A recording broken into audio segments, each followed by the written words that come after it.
allegiance to the flag of the United States of America and to the republic for which it stands, one nation, under God, indivisible, with liberty and justice for all. We'll have a moment of silence this evening before we begin the citizens' work. Thank you.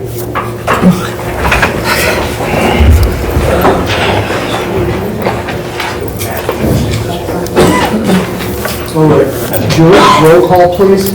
Dr. Fellner. Here. Mr. Brown. Here.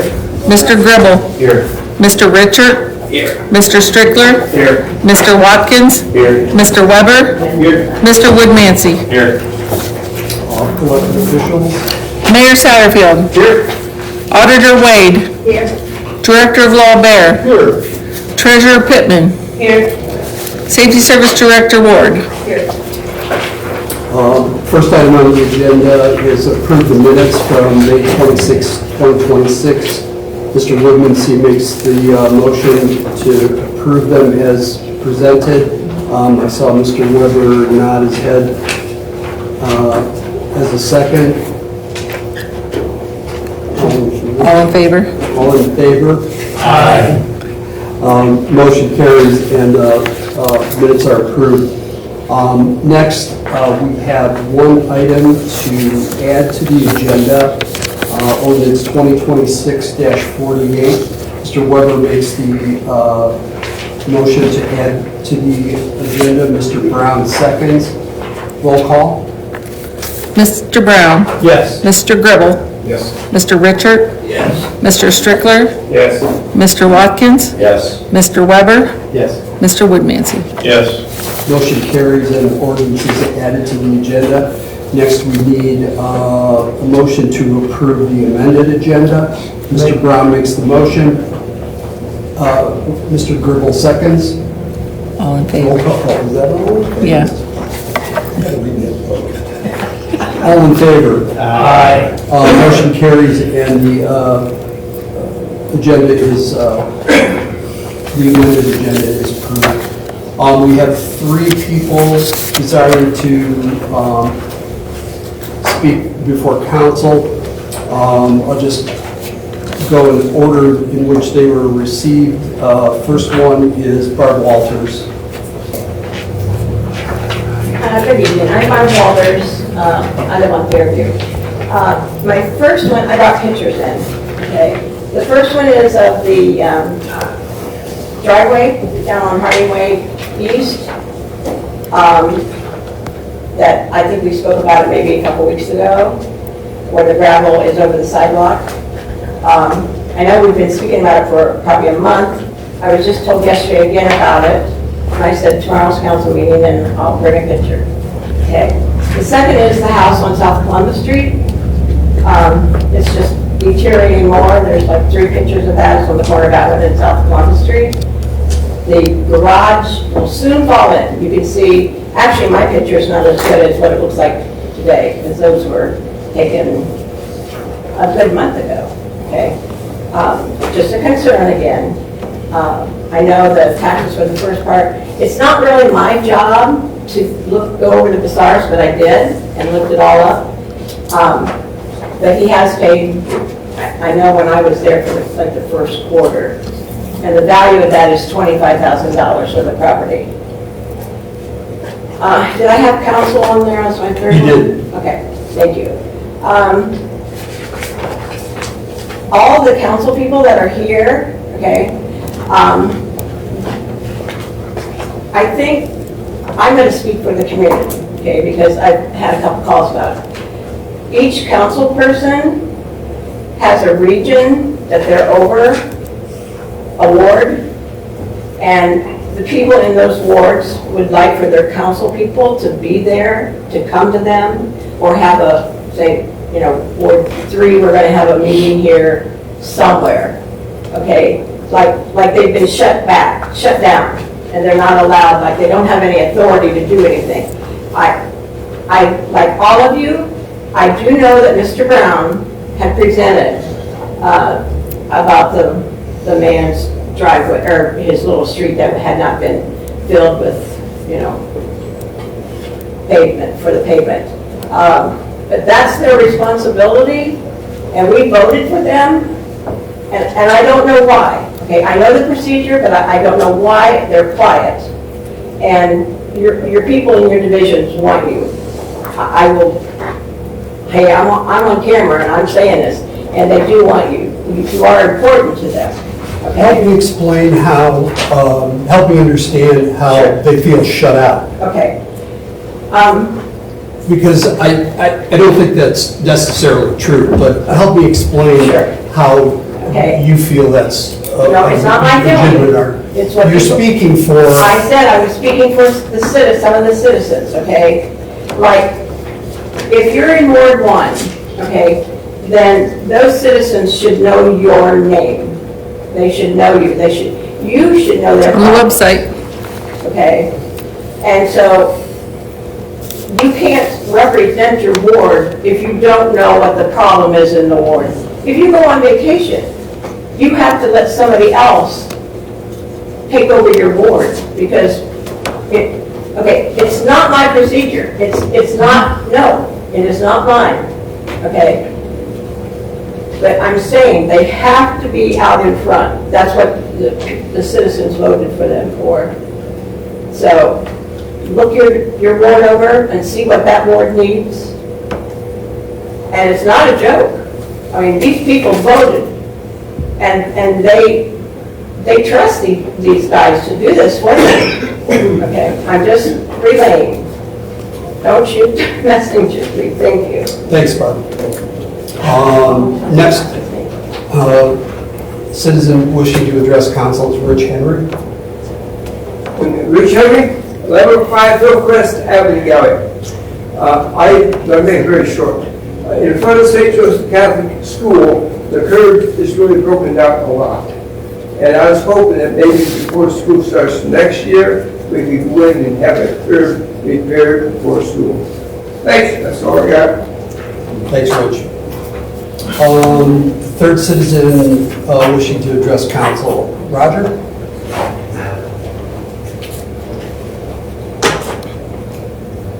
I'll try to make this brief.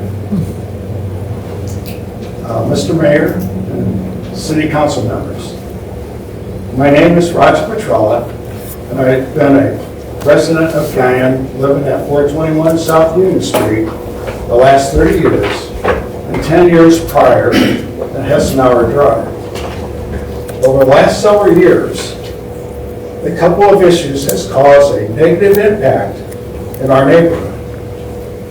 But I have to tell a brief story that occurred over 11 years ago.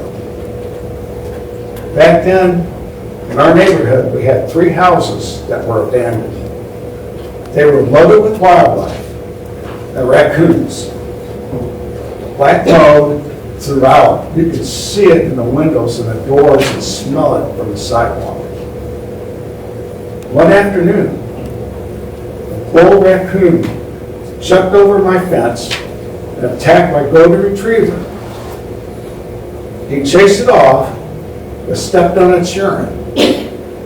He got sick quickly and died 10 days later from leptospirosis. Today, we're forced with the same impact in our neighborhood. I want to briefly discuss circumstances I sent in the city. Property complaint form. Property 405 and 431 South Union Street. The house at 405 is vacant now for 2 years, and no lawn maintenance has been done to date. The house at 431 is vacant now since November of 2017 and owned by Mark Publican. The house has been stripped bare inside and is not in livable condition. The owner is in prison and will never be livable. I expect this house to be abandoned for 10 years. Property complaint form.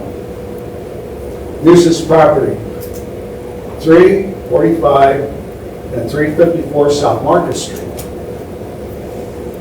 These homes have been vacant for many, many, many years, probably some of people here before they were born. Residents have complained, but nothing gets resolved.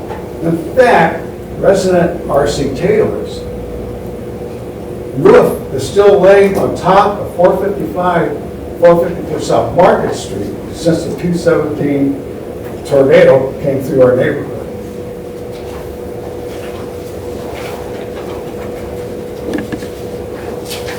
Road hazard report form. This is with the alley that connects Market Street to South Union, and an alley connected to the same that runs behind Piper's Collision Center. I wrote this. Several residents, including myself, have been dealing with a hardship due to the terrible condition of this alley, described below. We have complained several times over the last 30 years, only to be told no money available to fix it. I challenge the mayor and all city management to drive down this alley in their vehicles. You don't want to do that. We have to. I can't drive my vehicle down the alley.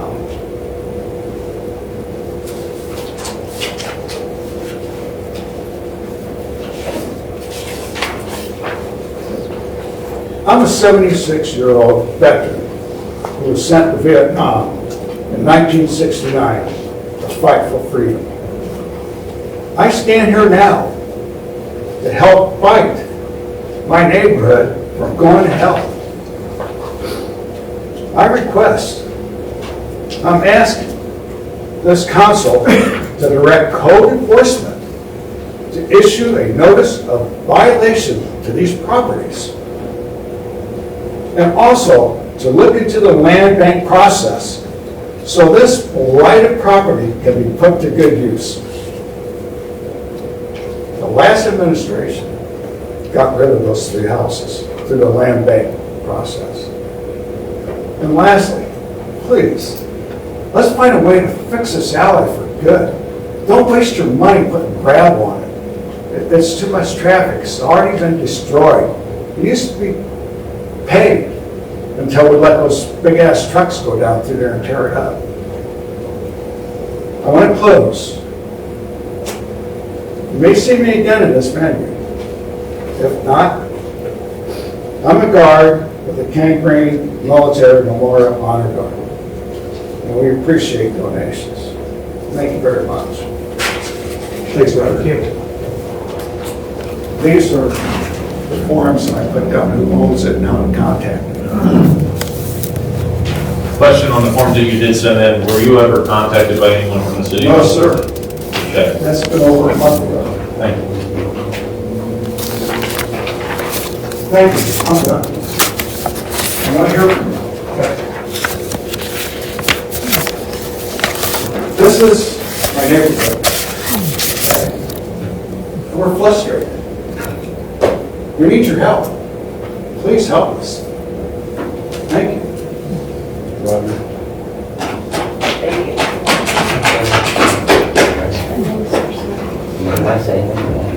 Anybody got that clipboard? Can I make a copy of who's here? Can you make a copy of it? You represented the neighborhood? Oh,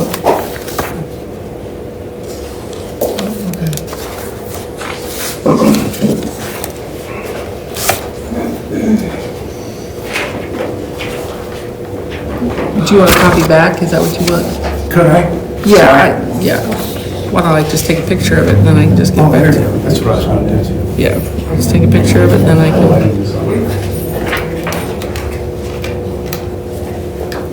Here you go, sir.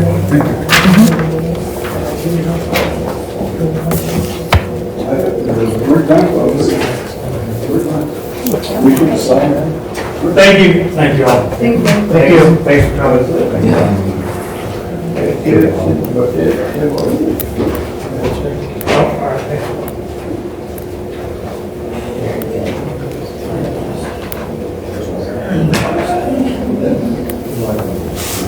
What ward is that? Is that yours? How many times have we heard about this? You know, I remember Roger when the incident with his dog happened years and years ago. And That's horrible. there's no doubt that they are absolutely spot on with their assessment. And, you know, the question is, of course, the process that, and the money, you know. We can't just go wipe somebody's house out from them, I mean, we gotta. Well, that's the thing. I mean, really the broad picture, in my view, is how do you change what has happened to human nature lately in the last, 20 to 25 years, where a homeowner or property owner took a little pride as opposed to what we see on a repeated basis.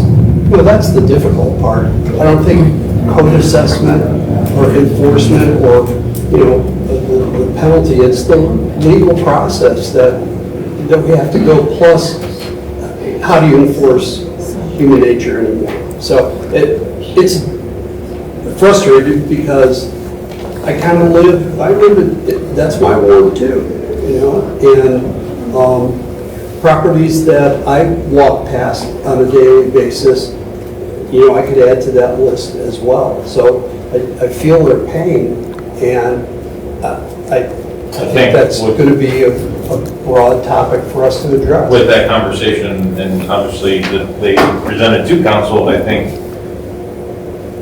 I wouldn't want to be the couple people that have to be up here and answer the phones.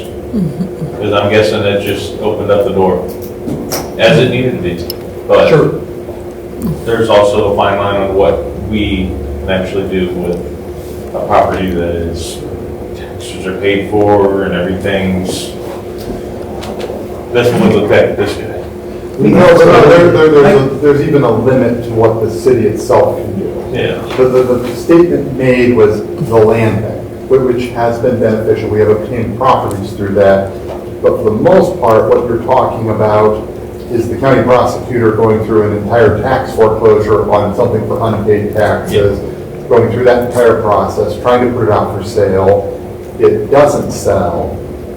Then it gets to a weird status called forfeited to the state, and that's when the land bank can take that. And that can take years. I think there's And I don't have the ability the to people, there's a lot of people that think, oh, the house looks bad, we should just take it over as a city and tear it down. We don't get that luxury, nor would I want that luxury, but it needs to be very clear, like this, some of these places are out of our control. If they meet the city ordinances, then we have to just let them be. I think he did a good job of naming 3 properties that have been vacant for a long time. Some big things. But I'm familiar with that neighborhood. There's other properties through there that are almost equally bad that aren't vacant, and it's just a general maintenance and upkeep issue. But there's been some wins in that neighborhood too, right there where Railroad Street is, when they closed off the railroad tracks and put the dead end, they put a brand new street in there with curbs. There's some sidewalk work, there's some properties right now, 2 really nice ones down on, I think it's South Boston Street, right by the railroad tracks there, that are getting completely redone. So there's some wins that are going on in that exact neighborhood. But the 3 specific homes we're talking about, it's going to be a process. I think, like the president indicated, years ago, people invested in their properties. In many cases, they really wanted to improve those properties. I'm not sure, but some of it is attitude, which probably is, but the part is some folks that own these properties are actually not here, and they are subleasing them and all this other stuff that goes on and stuff. And the bottom line is these are private properties. Yeah. And as a government entity, there's strict guidelines that we are required as a municipality, just like Matt said, and the mayor, and also it is something that, while we all agree that we would like to see it all cleaned up, cleared out, knocked down, whatever, and it even take the money out of the equation. the bottom line is, that's somebody's property, good or bad. We just can't It's take still their stuff private from them. property, yeah. I mean, it's a private property, so, and I agree with you, guys. I mean, there is a point where It sucks. It sucks for the people that live there, the people that drive by there, Yeah. but Yeah. we gotta do our homework on all these properties. The one thing that can be done is we can respond to information that's sent in or request and not wait somebody said a A month. month, yeah, that's my is- point, 100%. I don't That is care. unacceptable. A phone call When is somebody something. reaches out to somebody at the city, and we should be replying and getting back in touch with them. And there needs to be a closed loop. Sometimes you gotta tell them, I'm still working on it, but telling them nothing is not the answer. That is the wrong. Telling nothing gets them 10 people sitting up here. And I agree with what everybody said, and I think that that's accurate, but the one piece is we need to respond to people when they reach out to us. We have to. I will say that the one problem with that is that the vast majority of the complaints that we get on those online forums, and I'm not saying Rogers is, are anonymous. So who do you reach out to? Yeah, that's fair. That's fair. If they send it in anonymous, then I can that's tell you what that we respond to. I don't know if that's. The alley complaint was addressed to Andy the next day and the next couple days. 30 years is not accurate. It's been hit over and over, doesn't like the stone. Whether it was paved 30 years ago, no idea. As to the vacant houses, we'll follow up with Eric for, The alley is something that could be resolved, though. The houses aren't because it's private property, but the alley is definitely something that could be resolved. okay, so where does it stop? And let me We talked about this alley before, and it is atrocious. I mean, if you drove down it, I mean, I know I have. Okay, hang on. Do you pave it, or do you put stone in it like we've been doing? And if you pave it, whose alley aren't you paving?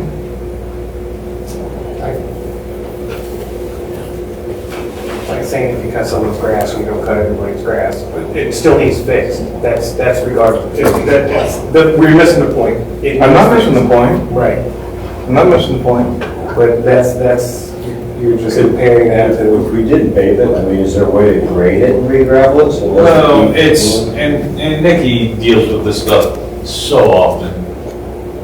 We can put cold patch in a hole 10 million times, but until we dig it out and actually redo it, and these alleys they were never really put in to be roads, right? And I don't know, I'm assuming it's Piper's using it a lot, and there's a bunch of people using this thing.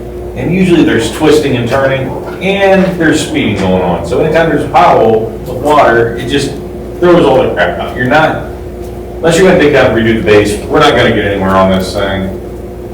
Do I think paving is the answer? Sure, but might as well find $10 million and pave them all, because we're not gonna win that battle. I understand that. My question, because I don't know as much as you guys know about alleys and roadways, can you grade and gravel so that it's not as dramatic as just filling the hole? For 6 months, yeah. You can run That's a all road it base does. or whatever. Until winter, it freezes, thaws, we get excess water, it pushes all the crap out, and yeah, we're back in the Plus, the same other boat. thing is, quite frankly, it has been, But it's still something instead of nothing. well, Right. I'm sure that's the administration. But doing nothing doesn't Just want do to do anything. that. Like you said, if you don't call back, if you do nothing, it doesn't look good. One more thing I'd like to bring up for one individual that indicated that we as a council are not available to the citizens that we represent. Okay, I think I'm not sure where that came from. You say you're representing constituents out there. But any one of these folks is very readily available. Their phone numbers as well as their emails are on the city website. I don't know that we have all the phone numbers. We do have the emails. I don't know if we have everybody's phone number. We'll make sure that anyway, they're always available. When I first came on council 13 years ago, that's what I did. I went over to the 3rd Ward and I went to meet with people, have meetings, okay? Unfortunately, it's a great idea in theory, reality ended up being, I only had 2 people that would ever show up. And this was well announced, the whole 9 yards. And nothing against that. The bottom line is, everyone around this table is here because they want to do something for the community and the constituents. They mentioned about if one of us in the wards are gone, you have the city administration here as a primary. These 3 other gentlemen are council at large, which essentially represents the entire community, nothing specific. So just to let you know, I mean, so. My one comment to that, great, I thought the same thing, you could have a meeting all day long and you might get the same person every meeting.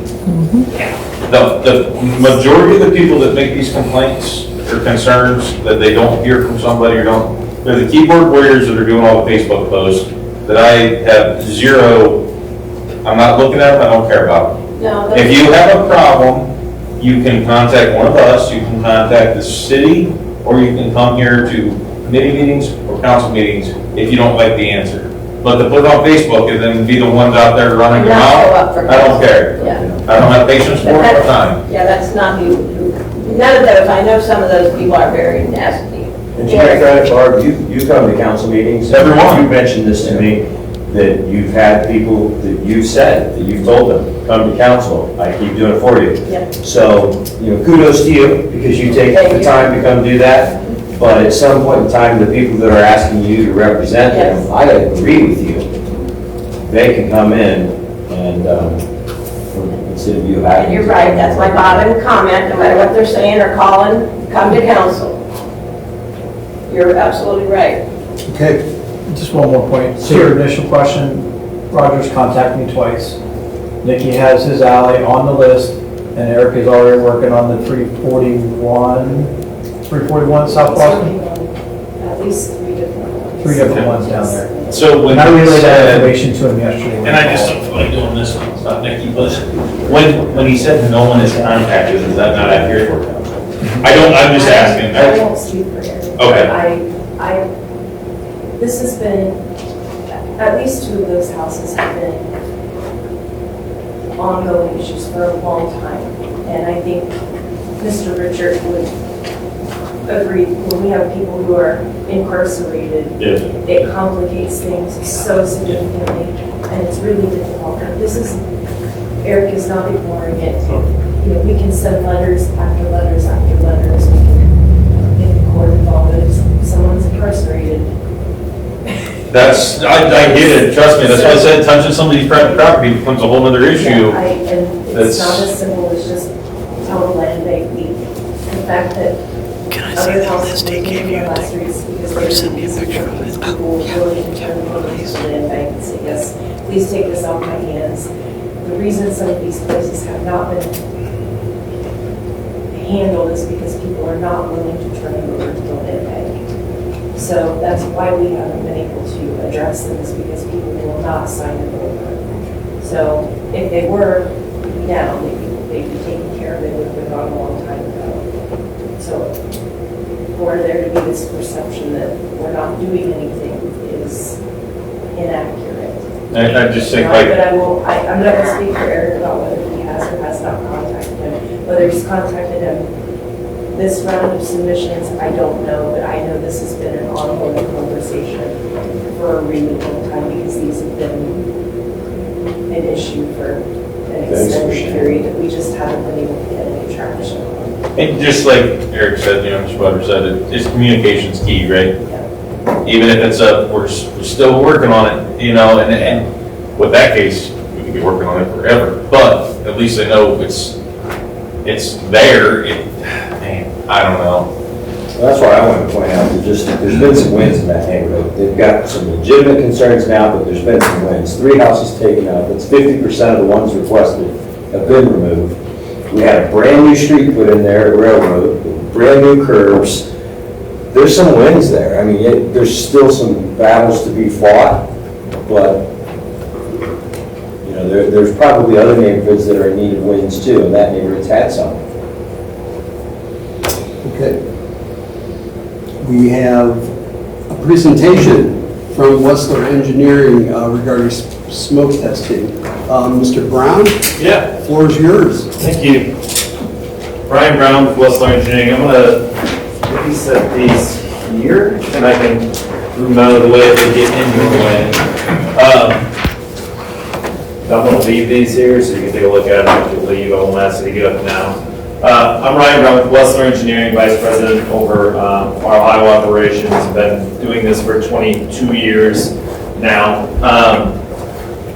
I can give a quick backstory. I'm sure Nikki has probably updated on your findings and orders and kind of why you're heading in the direction that you are as it relates to your wastewater system. We're trying to address primarily your bypasses at the wastewater plant, but those are being driven by leaks within the collection system.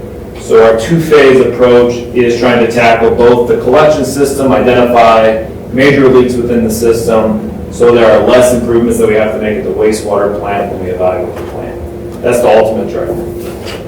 The EPA has given orders to the city to complete an evaluation of the collection system and plant by June 14th of 2027. So we're on track to do that. We started this whole effort around January of last year. We began by doing flow metering throughout the system. The goal is to break the collection system into smaller subgroups. We traced that all the way back to the 90s when you last touched the system. We've used those same basins to carry forward to today. The flow metering was completed. We did 16 different metering locations. We had 3 different rain gauges. We did that for a period of 2 months. That allowed us to break out the individual sub-basins identified in the print that's in your packet there. Ultimately, what we found from the flow metering is that the red basins identified on the map, as well as there are actually 3 gray basins. 2 of those 3 gray basins will be included in the priority basins. The reason they're gray is because of the budget available and the amount of meters we were able to install with that budget. It didn't allow us to directly meter those, but because the age of that midtown system, for instance, and the proximity of the red zones on either side of it, we have high suspicion that it's also susceptible to being a priority basin. The intent then is to try and figure out where the leaks are coming from, so we're going to put our resources into those red zones. You have about 300-something odd thousand feet of sewers within your system. That's a lot. We are contracted to inspect 117,000 feet, so roughly a third or so of your system. That equates to roughly the red zone, which is the worst of the worst. We may have a little bit of budget when we get to the end from a footage perspective, and if so, then we'll work with the city to fill in the next greatest priority zone there. Our goal is to complete the smoke testing. We're starting actually tomorrow, so this meeting is timely. We did a demo today with the city and safety services staff to just kind of give a heads up as to what to expect. But the testing will begin tomorrow in the Plant Highlands Basin, which is the tin lift station. I don't know maybe the best way, if that actually means anything, but Orchard Court, Tid Drive, Highland Avenue, out that way, the west side of town. The flyers that the city has passed out look like this. They're unfortunately a little small, but maybe with some magnifying glasses we can read them. There's also some Q&A, and then there's a QR code for those that are familiar with it that links to a video on what to expect and a few other details. The intent is to try and inform the residents to know what's coming, when it's coming. We've been doing this a long time. There are a bunch of people that, throughout the country that do this work. We like doing smoke testing because it's one of the more cost-effective ways to find leaks within the system. We can cover a lot of footage in a small amount of time. There are other ways to do it, televising, etc. Those costs are multiples of what we're doing here. So we're going to start with this. We'll begin next week. This work will occur probably over the next 2 weeks. We'll take a break around the 4th of July period, and then we'll pick that back up. We'll try and get this done in approximately 5 to 6 weeks, though not contiguous. What we do for that process, if you're not familiar with it, we'll isolate maybe 2 to 3 sections. There's a manholes, if you're familiar with sanitary sewers. There's a manhole that kind of serves as a node. There are pipes that connect to those nodes. We'll try and isolate maybe 3 nodes or so at a time, maybe somewhere in the order of 1,500 feet or less. We'll put a smoke testing machine, which looks like essentially a lawnmower without the wheels. We'll set it over the hole. We use what is essentially party smoke that you'd see at like a wedding reception or something like that. We plumb that into the machine and we isolate that section. We blow smoke into the sewers. That smoke travels throughout the sewers. If all the venting and the plumbing is correct on a home, you'll see the smoke out the vent pipes in the top of each home. That means that their plumbing is solid, that the smoke is getting where it needs to. What we are looking for on the public side are things like catch basins that should be connected to a storm sewer system that are not. Any kind of wet weather, on the city side, but we're also looking for the private property side, things like downspouts, gutters, area drains, cleanout caps that are on the sewer laterals, often get hit with a lawnmower. If those are in a low area, those serve as a yard drain. When we sum up all of those items and we find them, those can contribute a lot of what we call inflow or infiltration into the system and cause some of those surges that we see at the wastewater plant. What our crews will do, Jared and Vinny are going to be the 2 people out here leading the crews, and there'll be about 2 to 3 other people with them. Once we start the smoke testing machine, we walk through the neighborhood's front yard, backyard. Our people will either have a yellow shirt or a vest indicating they're involved in the process. Our vehicles have Wessler Engineering on the side. We will witness where these leaks are at within the community. We'll plant a pink flag. If it's grass, we'll paint a little spot of pink paint on the yard. Otherwise, we'll make a spot on the street indicating there's a defect at that location. We take a picture. We have a GPS device and we record the location. All of that stuff gets captured within the city's GIS system. Those defects get quantified, and at the end of the job, you'll get a report that says, here's how many defects we found, here's what the breakout of each type of defect is, here's what we recommend from a priority perspective to fix on the city side, and here's what we recommend to fix on the private side, and then we will help you with some language on some letters on how to address those repairs. When we're all said and done, we will go through and tackle it. It will be certainly a nuisance. I don't think I've ever done a job where a citizen doesn't call and think that maybe their house is on fire or something like that, because it can be alarming. Usually those are indications when someone has a trap in their floor or a dry drain or their vent piping has failed within their home, and smoke can get into the home. It's very uncommon, but when it happens, it's scary. And so people should call 911 when they think about that. I mean, maybe it's not, and so that's the safe call to make, but that's also part of our coordination with the city, safety services officials, and dispatch, so they know where we're going to be as we do this to help kind of mitigate those risks. The safety services personnel still has to show up, do their due diligence, and when that happens, we shut down our machine. We work with those safety services crews until that problem is resolved and we continue on with our testing. We plan to start really no earlier than 8. No one wants to wake up to a surprise, so we try and limit our start time to 8. And we'll probably try and wrap up by 6 each day or something around that time. If it rains a lot, we'll have to take a break. But our intent is to keep Nikki as the primary point of contact as to where our progress is, and then she can share within the group of the municipality as to where we're going from there.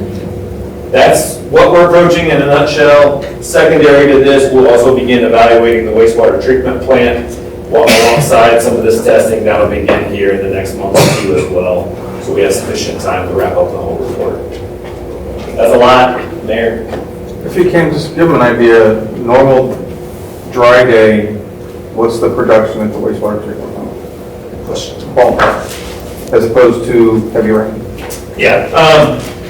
So I don't have those numbers. I did have the numbers memorized, but I don't want to confuse your plant with another one. Your wastewater plant is rated at 2.7 million gallons per day, so that's what it's designed to handle. On a dry day, I do not have that number, and you're going to stump me on this one. It's very low. Hundreds of. What's that? 1.3, yes. And I think you can even dip well below 1 million gallons on a very, very dry extended period. Meanwhile, on a wet weather day, your meters cap out at 12 million gallons, and we know that you're overflowing beyond that 12 million gallons, an estimated sum of as much as maybe 5 million gallons per day. So there's something upwards of maybe 17 million, so there's about you could say 15 to 17x peaking factor that can be affected by wet weather. So that's what we're trying to address. All of that flow has to be captured. The EPA, of course, doesn't allow for overflows. So the goal is to capture that, but most of that is groundwater, rainwater, so if we don't have it, plants don't like to treat that clear water, and we don't like to treat it. So either. So if we can get it out of there and kind of pick away at the low-hanging fruit, maybe there's a way we can help reduce costs at the plant before we tackle all of this. Does that answer your question, Mary? So just clarification, what the problem is in the rainwater runoff that is escaping into the system that goes to be treated. So the sanitary sewer, the rain sewers, the street sewers can't handle the capacity, or there's a leak somewhere. So it's causing rainwater that we would like to see go in the creek or wherever that doesn't need to be treated. And that's our biggest problem.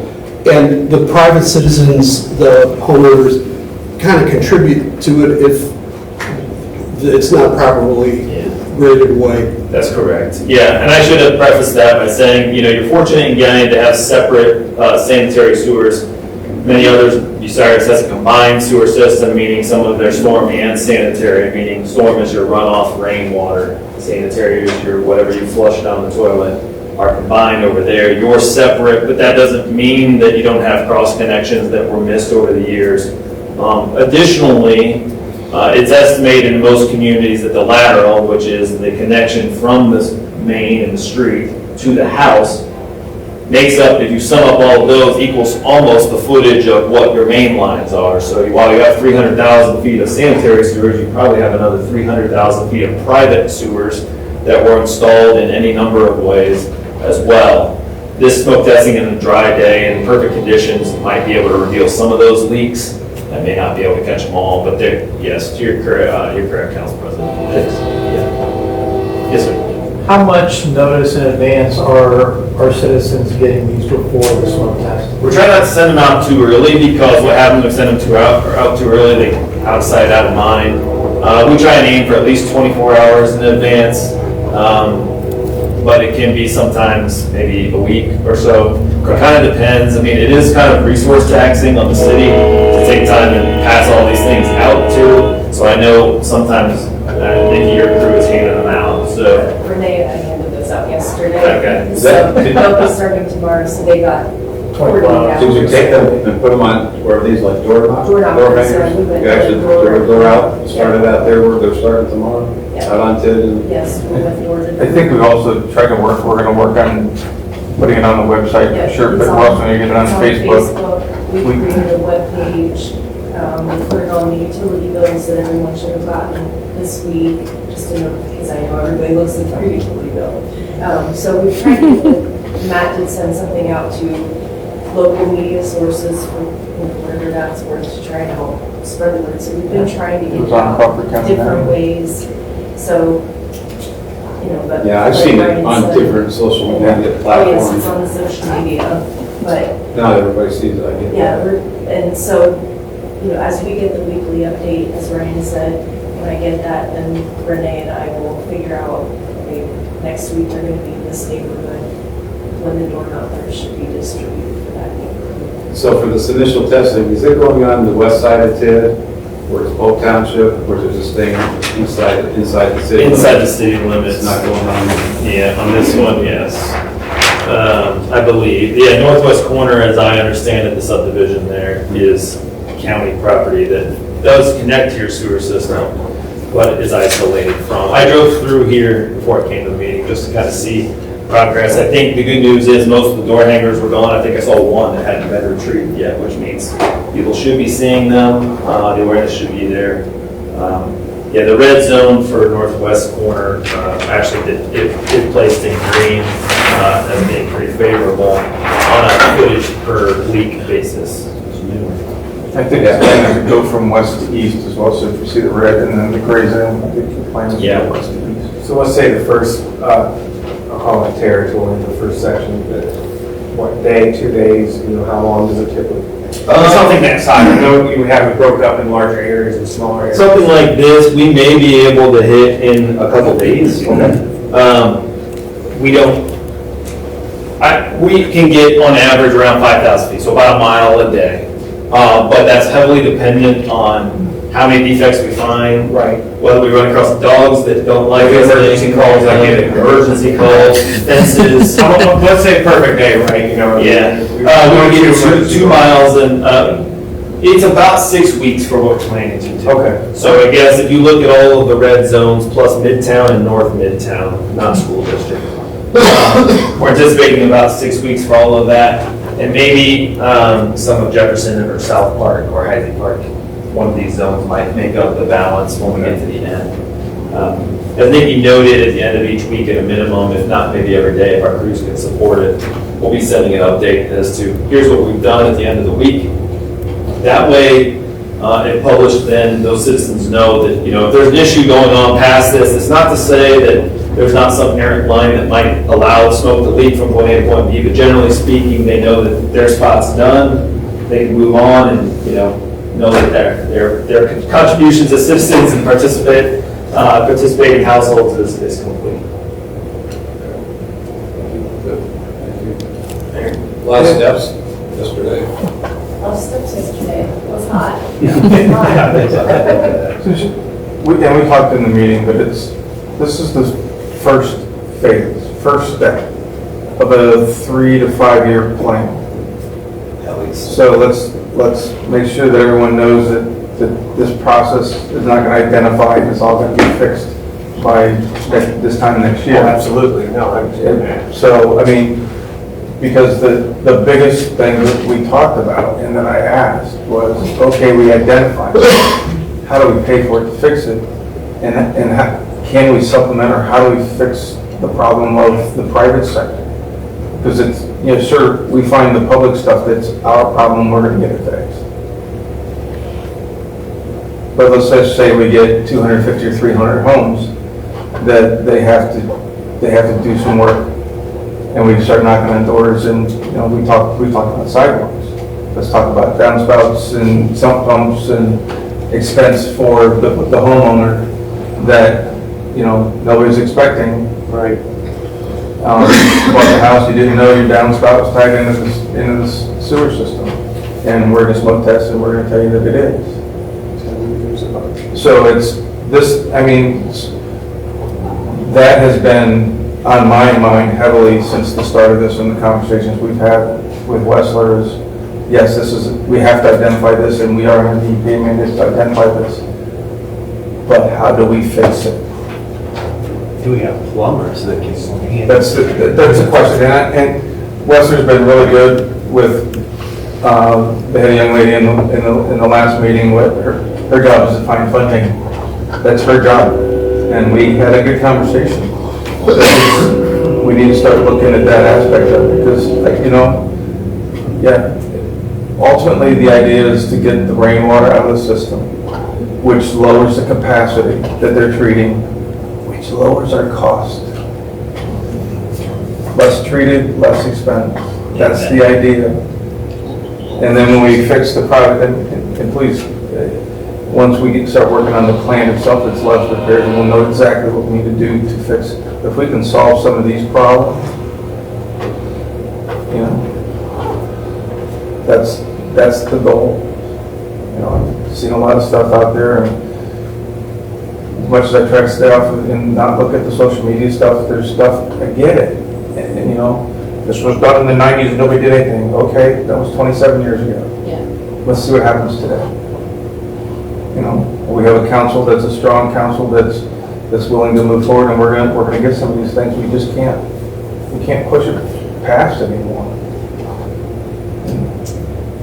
This would be a long, I think that's good that you pointed that out, Mayor. This is a long it's a long process, years, not months, not, certainly not days. So, I mean, it's slow rolling, but that's almost good. I mean, it gives you time to make critical decisions, gives you time to search for funding, it gives us time to do the right evaluations and not kind of be reactive.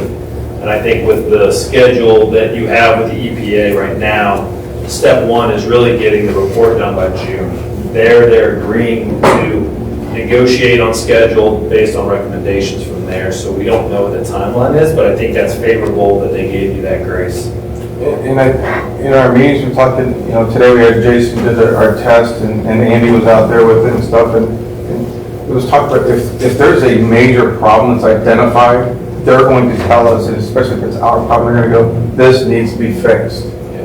And the guys that's already been talking, we're going to go get that fixed. We're not going to let a major problem, if there's a major crack or major break, we're going to get it resolved and move forward. So rest assured, we're going to do the very best we can with this stuff. So how many municipalities have you, as your company, worked with over the last maybe 5 years or so on projects like this? By a lot. I mean, we only work for municipalities. Hundreds or? On projects exactly like this? Similar to this. Probably over the last 5 years, dozens, I would guess. Okay. Of the dozens, what percentage have successfully found grant money available for the homeowners that are the ones that are, kind of a little nervous about having to pay for repairs? We have had, I mean, if I'm just being frank, limited need to do that research for the private properties. There are communities that we are familiar with, that we know, that have tackled this in ways of saying they've secured funding as a municipality to fix it, and then they build that expense back to the private, let's say a lateral replacement. Let's find a lateral replacement maybe $5,000 to $10,000. That's a big expense to someone who, especially if they're not prepared for it or on fixed income. Municipalities have created creative ways to help finance that and then back charge that through rate increases. We had a project that was intended to do that one time, and if I'm being honest, the council backed out of it. They didn't want to do it. And so we will have to cross that road, but I mean, Michelle, who works for us, her job will be to explore those options once we see what's out there. I would say by and large, the biggest defects that we find are downspout connections and cleanout caps and area drains that are connected to shit. Area drains, in the simplest form, can be plugged. In a more permanent form, can be rerouted or removed. Downspouts are simply just taking them out of the hole that goes into the ground, permanently capping that pipe and routing to the ground. I will say that recognizing that rainwater has to go somewhere, and that means the yard. So it does sometimes create other issues, but your ordinance prohibits the discharge of clean water to your sanitary sewer system. So even though that does create another issue, it doesn't mean that connecting it is right. That came from the EPA and Clean Water Act. I mean, they realized that we should not be treating clean water anymore in a way to keep costs down. So every municipality has that. It's not specific Galion. So, yeah. So I would say a lot of the issues that you're going to find are going to be the old footer tile in some of these homes, some of these areas. Fortunately, we've had flooding over the years with doing Angie that most of these people have backflow preventers, so I don't know how much of that's actually going to pop through. We don't, and that's going to be a few. Yeah. I mean, and even when you do find a perimeter drain, I'll be honest, like, you guys are going to ask someone to dig up $20,000. You're not going to do it. I mean, you're not going to do it. But if you can remove the downspouts from that perimeter drain, you're still achieving something. Yep. One of the questions I'll mention, just because I get asked, and just so it's clear, how successful is this going to be? I don't know. How much will it remove? I don't know. We've had communities that have seen limited success. They've removed a ton of water, It doesn't measure to the level that we want to, but at least we've gone through the effort to try and identify them. We've had communities that have removed 40% of their I&I on the high side, and that's very successful, and that came because they found out there was like 3 catch basins draining a giant drainage area that was all tied in, and no one knew it.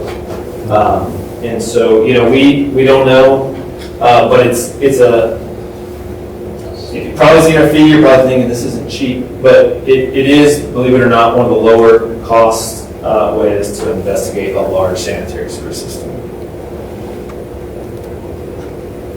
I like it.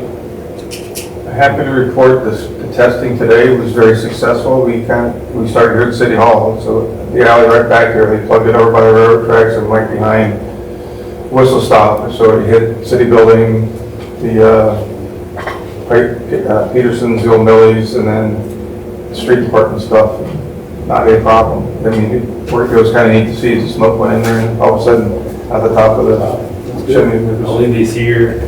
That has my direct contact information. I know we just went through the discussion that you all represent the community. So if there's an issue, you can't, go through your own channels. You can call me. Identify yourself so I know who you are, but happy to address those. My job is to make sure the job is as successful as possible. Thanks, Brian. Thank you. Thank you. I do remember that. Vaguely. I was young, but smoke coming out of pipes of certain areas, and then it would shift every day, it'd be a different area, and you'd see the smoke coming out. I didn't know what it was. You don't want to leave those little lazy couple of man hanging around in month. If you don't need anything else, I'll depart. But thank you for your time. Thank you.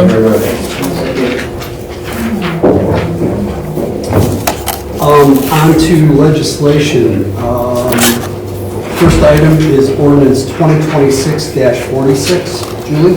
Ordinance number 2026-46 entitled Ordinance Approving LPA Federal ODOT Let Project Agreement with the Ohio Department of Transportation for PID number 126-225 CRA East Church Street LMB and authorizing the Safety Service Director to enter into said agreement between the City of Galion and ODOT for the Bridge Rehabilitation Project SFN number 1763636 on Church Street and declaring an emergency. I believe that came through street, and I did the, Nikki knows best, and she took vacation, so your turn. We hit it eye level real quick, or I think it was the engineering cost for overpass, correct? There you go. I can't remember if we talked about this in one of our meetings. We did talk about the engineering costs, that there was some funding available for us to use, and That we have basically pushed the project back, here yep. because of the increased cost. So this will allow us to still take advantage of the grant money for the engineering and environmental. So this is just the agreement to lock in that funding. We've notified ODOT that we are going to push the actual construction part of the project back a year. This will allow us to take advantage of the funding for the engineering and environmental part. It's $440,000. That's 80/20, so we still do only have 20% of it. yeah. I knew there was a lot of document with this ordinance. Yeah, it's a lot of document. And basically, you had to be a lawyer with the lawyer sitting beside you to read it. Yeah. And yeah, we didn't have that luxury, but we did hit it. We did know kind of what it was about. So sooner the better on this, Nikki. Yes, please. Yep. All right. Well, with that being said, if nobody has any other issues there, I'd like to make a motion to suspend the rules. Mr. Williams makes the motion to suspend the rules on the ordinance. Mr. Gribble seconds. Roll call. Mr. Woodmansey. Yes. Mr. Gribble. Yes. Mr. Richard. Yes. Mr. Strickler. Yes. Mr. Watkins. Yes. Mr. Weber. Yes. Mr. Brown. Yes. Motion to suspend the rules passes unanimously. Now we need a motion to pass ordinance 2026-46. Mr. Brown. Motion. Mr. Brown makes the motion to pass the ordinance. Mr. Woodmansey seconds. Roll call. Mr. Brown? Yes. Mr. Woodmansey? Yes. Mr. Gribble? Yes. Mr. Richard? Yes. Mr. Strickler?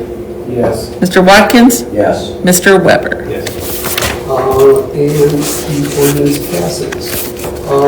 Next item on the agenda for legislation is ordinance 2026-47.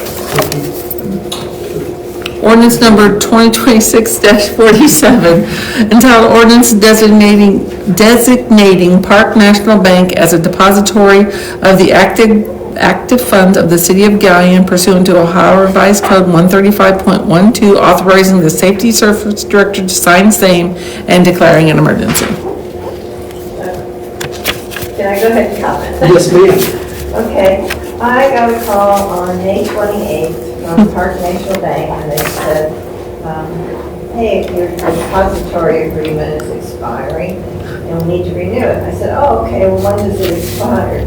They said May 31st.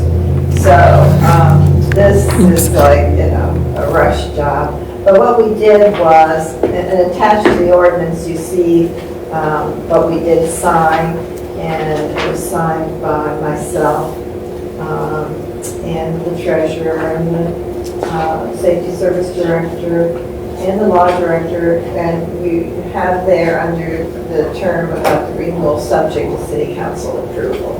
So that seemed to satisfy Park National Bank, but we do need to have council approve it. It's just kind of a formality. We have no interest in changing banks. We have some very sophisticated financial arrangements with Park that are working just perfectly. I was very impressed with the setup when I took over, and 100% satisfied, and we would respectfully request that council suspend the rules and pass this tonight. Questions? Mr. Strickler. No, I was gonna make a motion to suspend the rules. Okay. Questions? Do you have Miss- questions? No, that's okay. Mr. Strickler makes the motion to suspend the rules on the ordinance. Mr. Weber seconds. I'll second. Roll call. Mr. Strickler? Yes. Mr. Weber? Yes. Mr. Woodmansey? Yes. Mr. Brown? Yes. Mr. Gribble? Yes. Mr. Richard? Yes. Mr. Watkins? Yes. Motion to suspend the rules passes unanimously. Now we need a motion to pass ordinance. Mr. Weber makes the motion, and Mr. Brown seconds. Julie? Mr. Weber? Yes. Mr. Brown? Yes. Mr. Gribble? Yes. Mr. Richard? Yes. Mr. Strickler? Yes. Mr. Watkins? Yes. Mr. Woodmansey? Yes. Motion also carries unanimously. If I may, Yes, sir.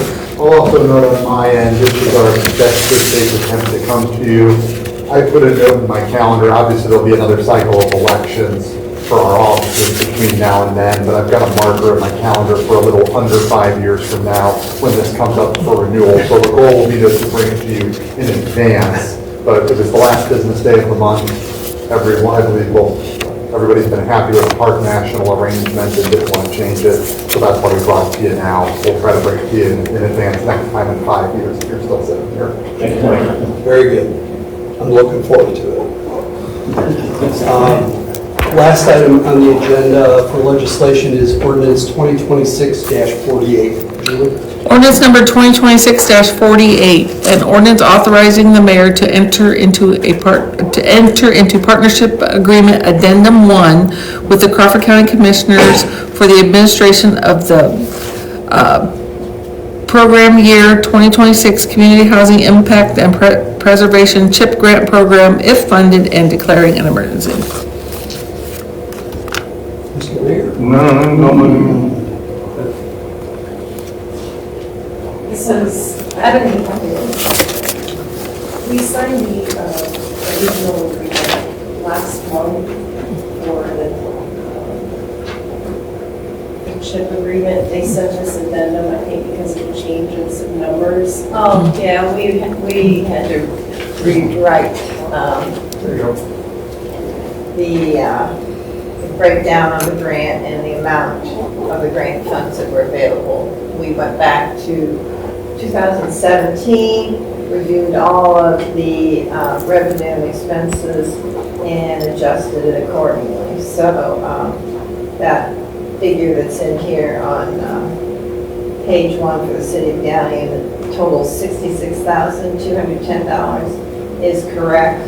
And once we submitted that to the development people, you know, they had to do this amended or addendum to grant paperwork. So, all right.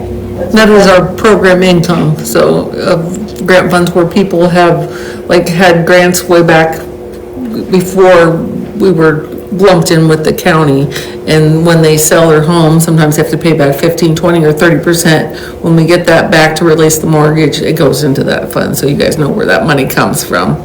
So, and we have to use it for that purpose, so, and they want to know, so that helps our grant get funded by having the more money, local money you can leverage. It helps you, because those are competitive grants, it helps your grants be funded. So that's why they're doing the addendum. And the CHIP people were putting this all together with a June deadline.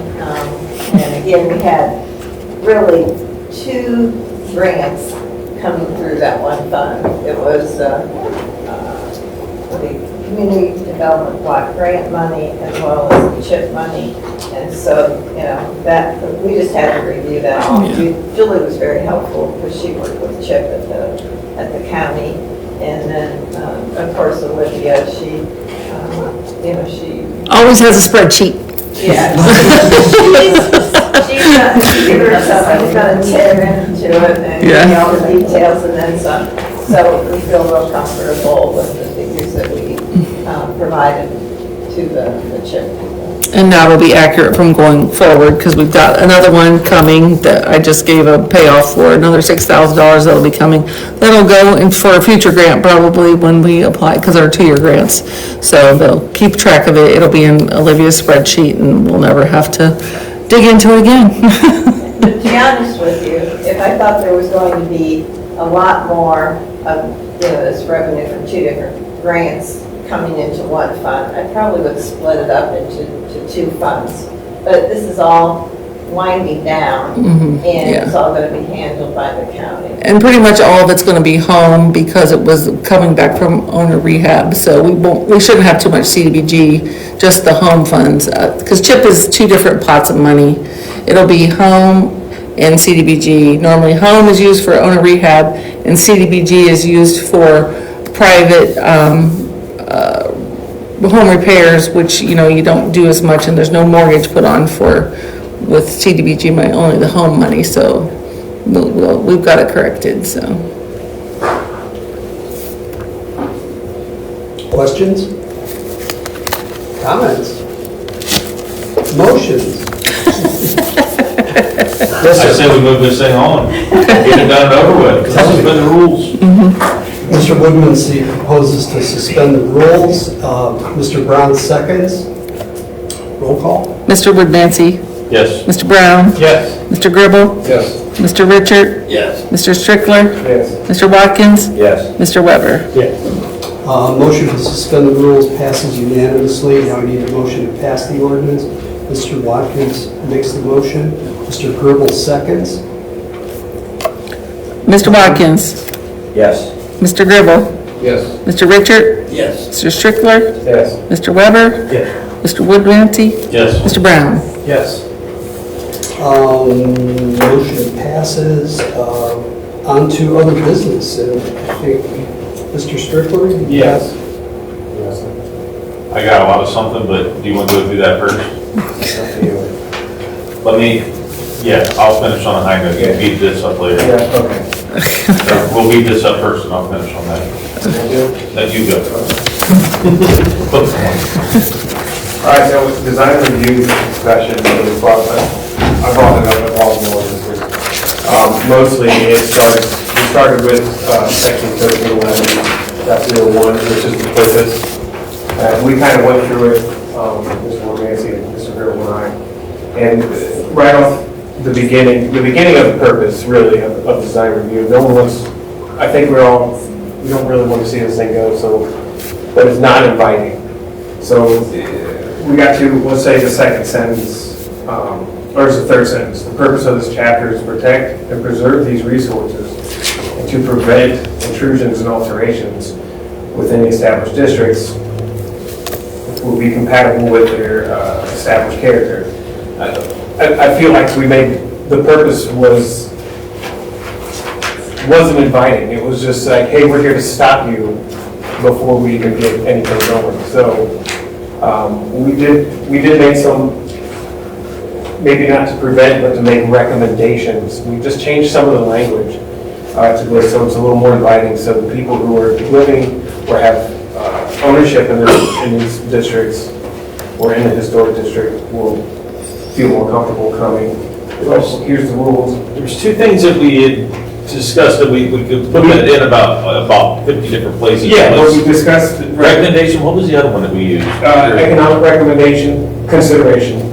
Yeah, something like that. Basically, Case by case scenario, Yeah. because not every building's the same, not every house is the same, some people want to keep the entire building with a single pane glass, some people may want to be energy efficient in order to, if you're living there, why not save as much money as possible instead of dumping your heat through these single pane windows, which, that's a reversible thing. Windows are reversible, it's not a permanent thing, it's not like breaking up the window, so that's, if someday we had to go back and say, well, let's bring this back to its original state, then it's a manageable thing, instead of major surgery on a structure.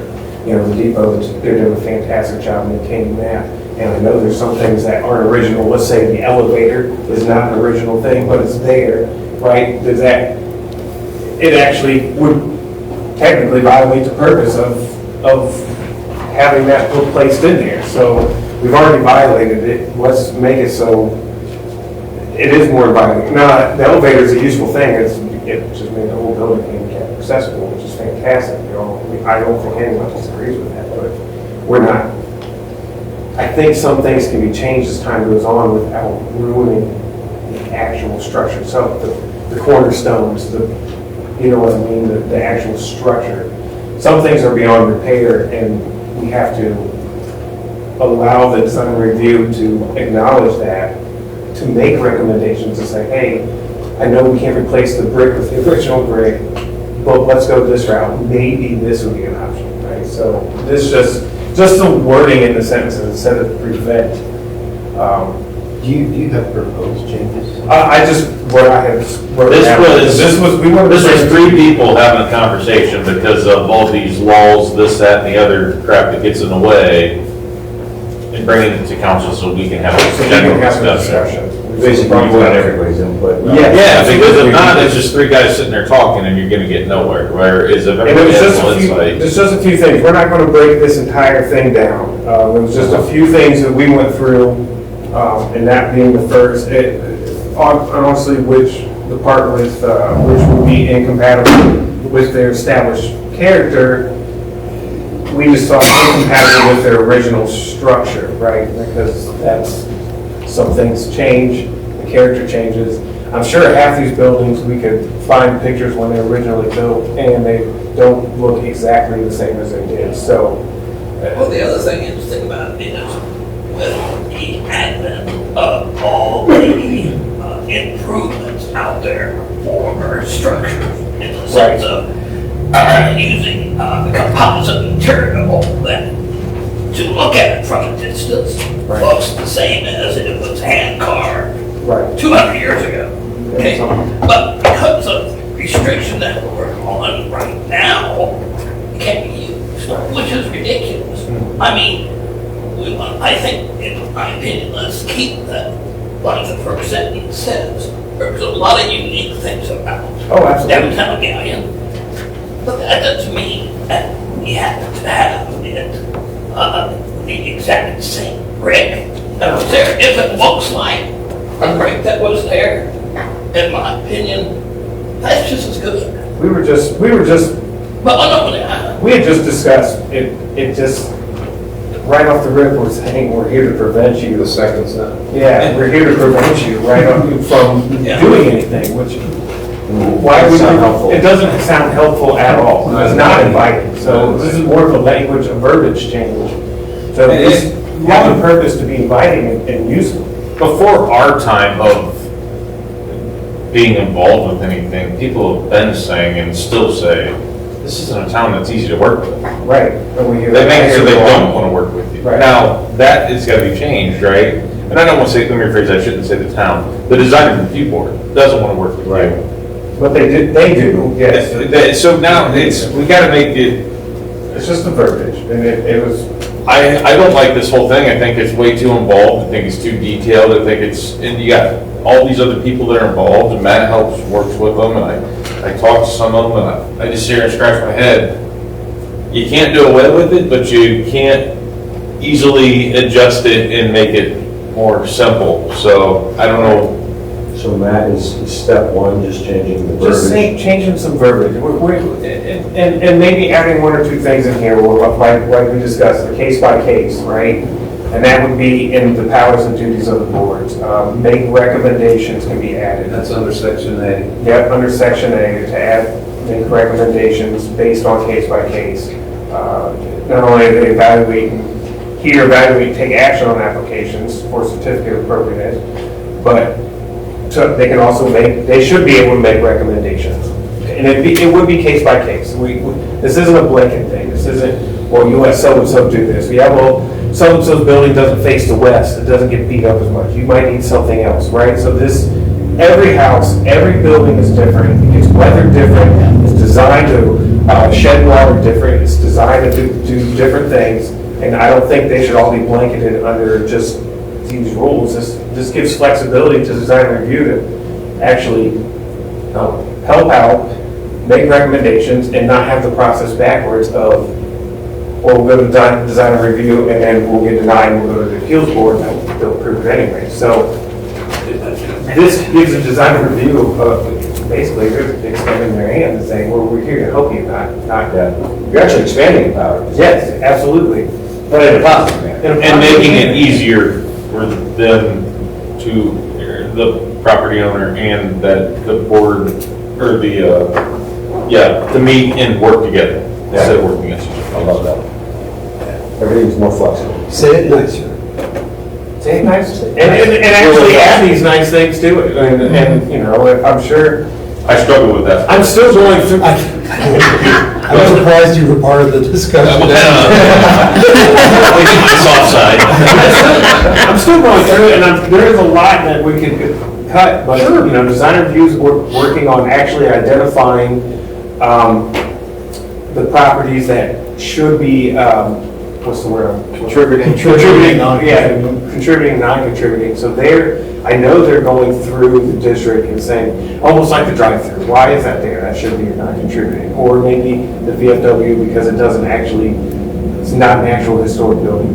But that, St. Joe's Activity Center. Right, St. Joe's Activity Center, exactly. Even though it might be there, but is it really contributing or is it not contributing? We have, the HR block next door, it's not contributing. So they're gonna go through and actually identify them, so they can get a better handle on this. That was their first step, and then they were gonna look at some of theirs, some of the rules also on doors, windows, and these types of things, and make recommendations. So I know they're working on it also, and I had let them know that we would make a few changes as well, that this is an ordinance, but design review does have some authority to make some rules and give some leeway too, so that's good.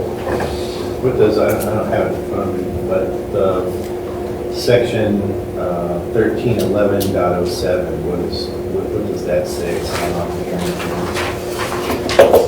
I asked because it says here, evaluate and take action on applications for certificates of appropriateness and authorized by section 1311.07. I'm pretty sure that's the certificate of appropriateness. Yeah.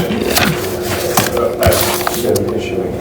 Which probably didn't have much to do with the verbiage, is why it's not in here. Right, yeah, he just told me what sections he wanted to work on, so I just had him print, and that's why they didn't print, or I just clicked which ones he wanted printed, so I printed those, and that's why it's missing in here because of that. So with a little bit of time, you'll work on getting words placed. Well, if this is, as a council, as a whole, thinks that these are good ideas, then I think we should you know. I think it's an excellent idea. I think we should see it drafted up and see Yeah, if absolutely. we need to make any changes from there, yeah. And then the only other thing would have been on the next page of 1311.11, which was section E, which is to establish the existence of substantial economic hardship. And this was for the demolition of structures, but, and that's a whole, there is a whole section on demolishing structures, but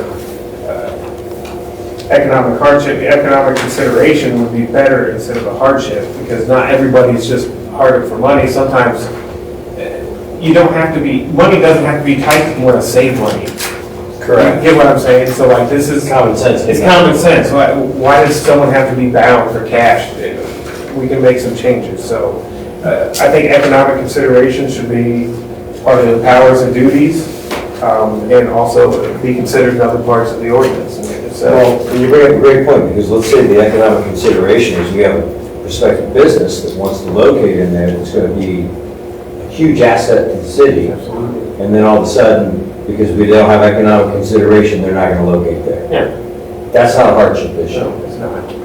Well, there's something else to mention, and that is, in our community, the inspection process for any commercial operation is not here, Richland County. So that's something that is not represented in this, which is something we should probably look at to, that's it, maybe. Is there ever, Nikki, I know Eric's probably not gonna know how to deal with that, obviously, becoming state licensed for some of that stuff, like the electrical, because he'd have to go through everything, but is it, why do we have to go through Richland? Like, you probably not have it? He's not. Yes. So, Gotcha. so I worked with Richland County with the property that I own uptown. Should start off by saying it was a great experience. They're very knowledgeable. They're outstanding. I mean, they're phenomenal.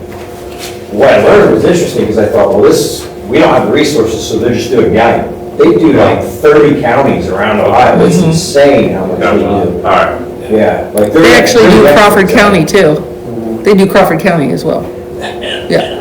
just to let you know, that was one of the reasons why that council that created that agreement with Richland County as a closet council, and to contract for it for the expertise as well as the overall knowledge that they had, as opposed to what we would even possibly have. And aside from how impressed I was with their knowledge and what they were doing, they're actually very personable too. Oh, yeah. They were extremely, but like they listened, they just didn't come in and be like this and that, you Well, know. that's something. I couldn't have been more impressed with them. That should be there, so, somewhere along the line. Is it because it's commercial properties that you start out everything? So,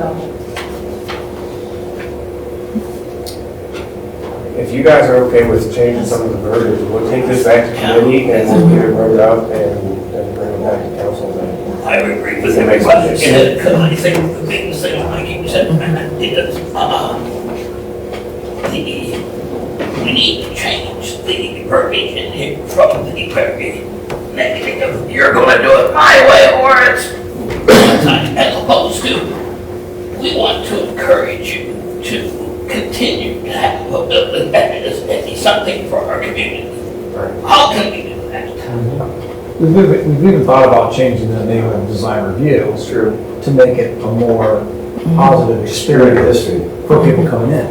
So we're throwing around ideas of changing the name of design review. Yeah, they are definitely, And you're on the committee. Yes. So we have it in with, and, I mean, obviously I go up to the harbor all the time, so, you know, Amy and Rick had drove around and they've been talking figuring all the buildings out. I mean, I think we said right when we all came in on council, we weren't gonna let this go, but it's not, just like anything, it's not gonna get changed overnight.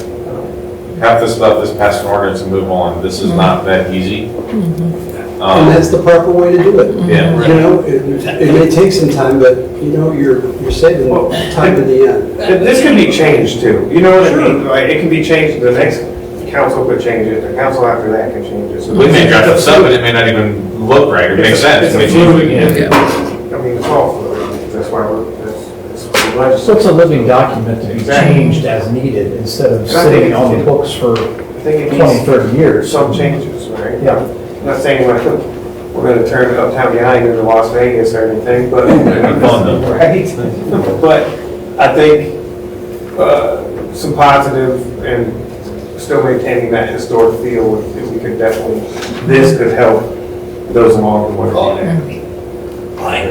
Personally, I think, Matt, your group, if they can take a look at this, change, go through the verbiage and bring something back so we can look at it. In design review, I want their, Yeah. No, I'm not gonna they're the ones, they go through this appropriateness certificate and they go through the process when they have these meetings, and I feel they would, the fact they're listening to this in a case by case, they would know, like, hey, these, you know, I did recommend what's the most current issues you guys seem to come across your table, and those things should probably be addressed if there is a discrepancy with those. And those are things to look at, so. Well, one of the things that comes to mind for me is under this demolition of structures, like looking at that under the lens of the church, you know, on Market Street. And, you know, the original proposal was to demo that front half of it. I think there was pushback from maybe the design review board. I don't know for sure, but I believe that was the case. There was, okay. There was one who said he would file a lawsuit, I don't know if he was designing to be or not. Okay, well, so if they wanted to demo that, could they have demoed that under this, you know, under these definitions on this demolition of structures? And, you know, think about that as we're reading through this, like, we don't want to put maybe something like that church in a place where we're not allowing them to. Well, I think that's where case by case, that's where that case by case and everything being in a clause in there would potentially, could be, okay, well, you missed it, all these reasons we're not gonna be able to, but this is a case by case, and the case is, the whole top of the bell tower is gone, and it's not financially, you know, reasonable to say. If it was gonna be a million, you're like, oh, we can't know what you can afford it. But like Eric's saying, if it's worded, boom, it's locked tight, and it says you can't do it, my hands are tied. Do I want to get into a legal battle over this, or do I just walk away from the building? And that's what we don't want people to do. They usually don't look useful. We just look like a bunch of jerks, you know? We have to be willing You to know, work and then with them. we just listened to a committee come in and talk about these buildings and these structures that are dilapidated and abandoned. And this is what we'll just keep getting at without saying, well, we gotta be able to work with you and make these things better. Well, I think you're right when you refer to a case by case basis, because I'm not an engineer or anything, but as far as I can tell, even superficially, every building, even though it's connected, is a case by case. There's different ages there's all sorts of different parameters, and so I think that's a good idea to have that. Yeah, the building's gone past the point of no return. They should be able to demo it if they feel that's the best solution. You know, you can't demo, in the meantime, you're gonna destroy the building next to it, because they won't let you. Which even says something about it says the property is not able to be sold within the previous 2 years, so you gotta try to sell it before you demo it. What if, you know, buy it? So what if you don't want to sell it? You want to repurpose the property? No, I understand. I don't know. No, but we can change it. You can see where there's a lot of rewording that needs to happen. Basically, this was bringing it to council, we thought the three of us sitting here talking wasn't good enough, we wanted everybody's opinion. Are we wasting our time to even take this and look at it, or you guys agree for us to continue forward? I think you got an unofficial vote right now to continue forward. And it's gonna be a draft, the next time you see it is gonna be in your hand. you can read it and be like, what about this? This is one that I probably won't suspend the rules on, probably have political reading. So it'll go at least 2, right? Okay. I think it would be good to have Mr. Baird read it over from Yeah. attorney's lens and say, well, you're contradicting yourself here and here, just to make sure that it makes. Well, I just wish Mr. Mayor could join us on the next Laws and Ordinance Committee. When is that? July. That's why The 7th, Comes down to. I understand. the 7th, July 7th. July 7th.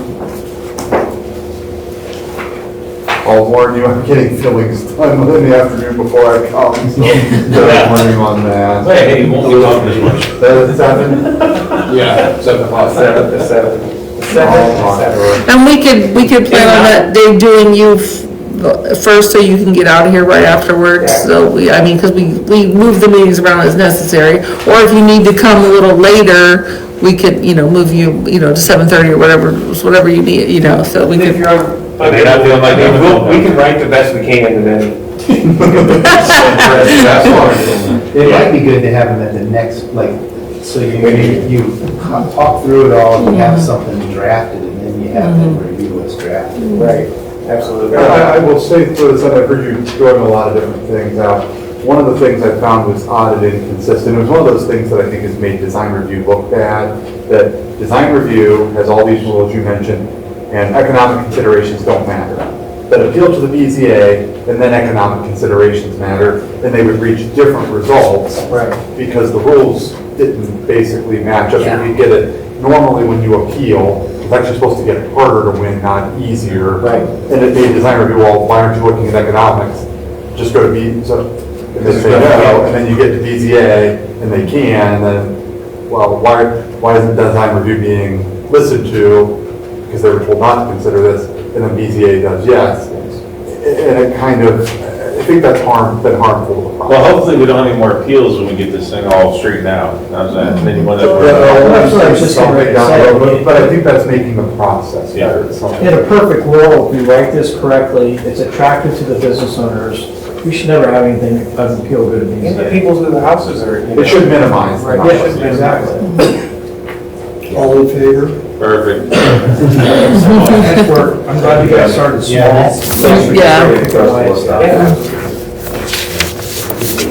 All right, I got a list. Okay, Okay. You hate me.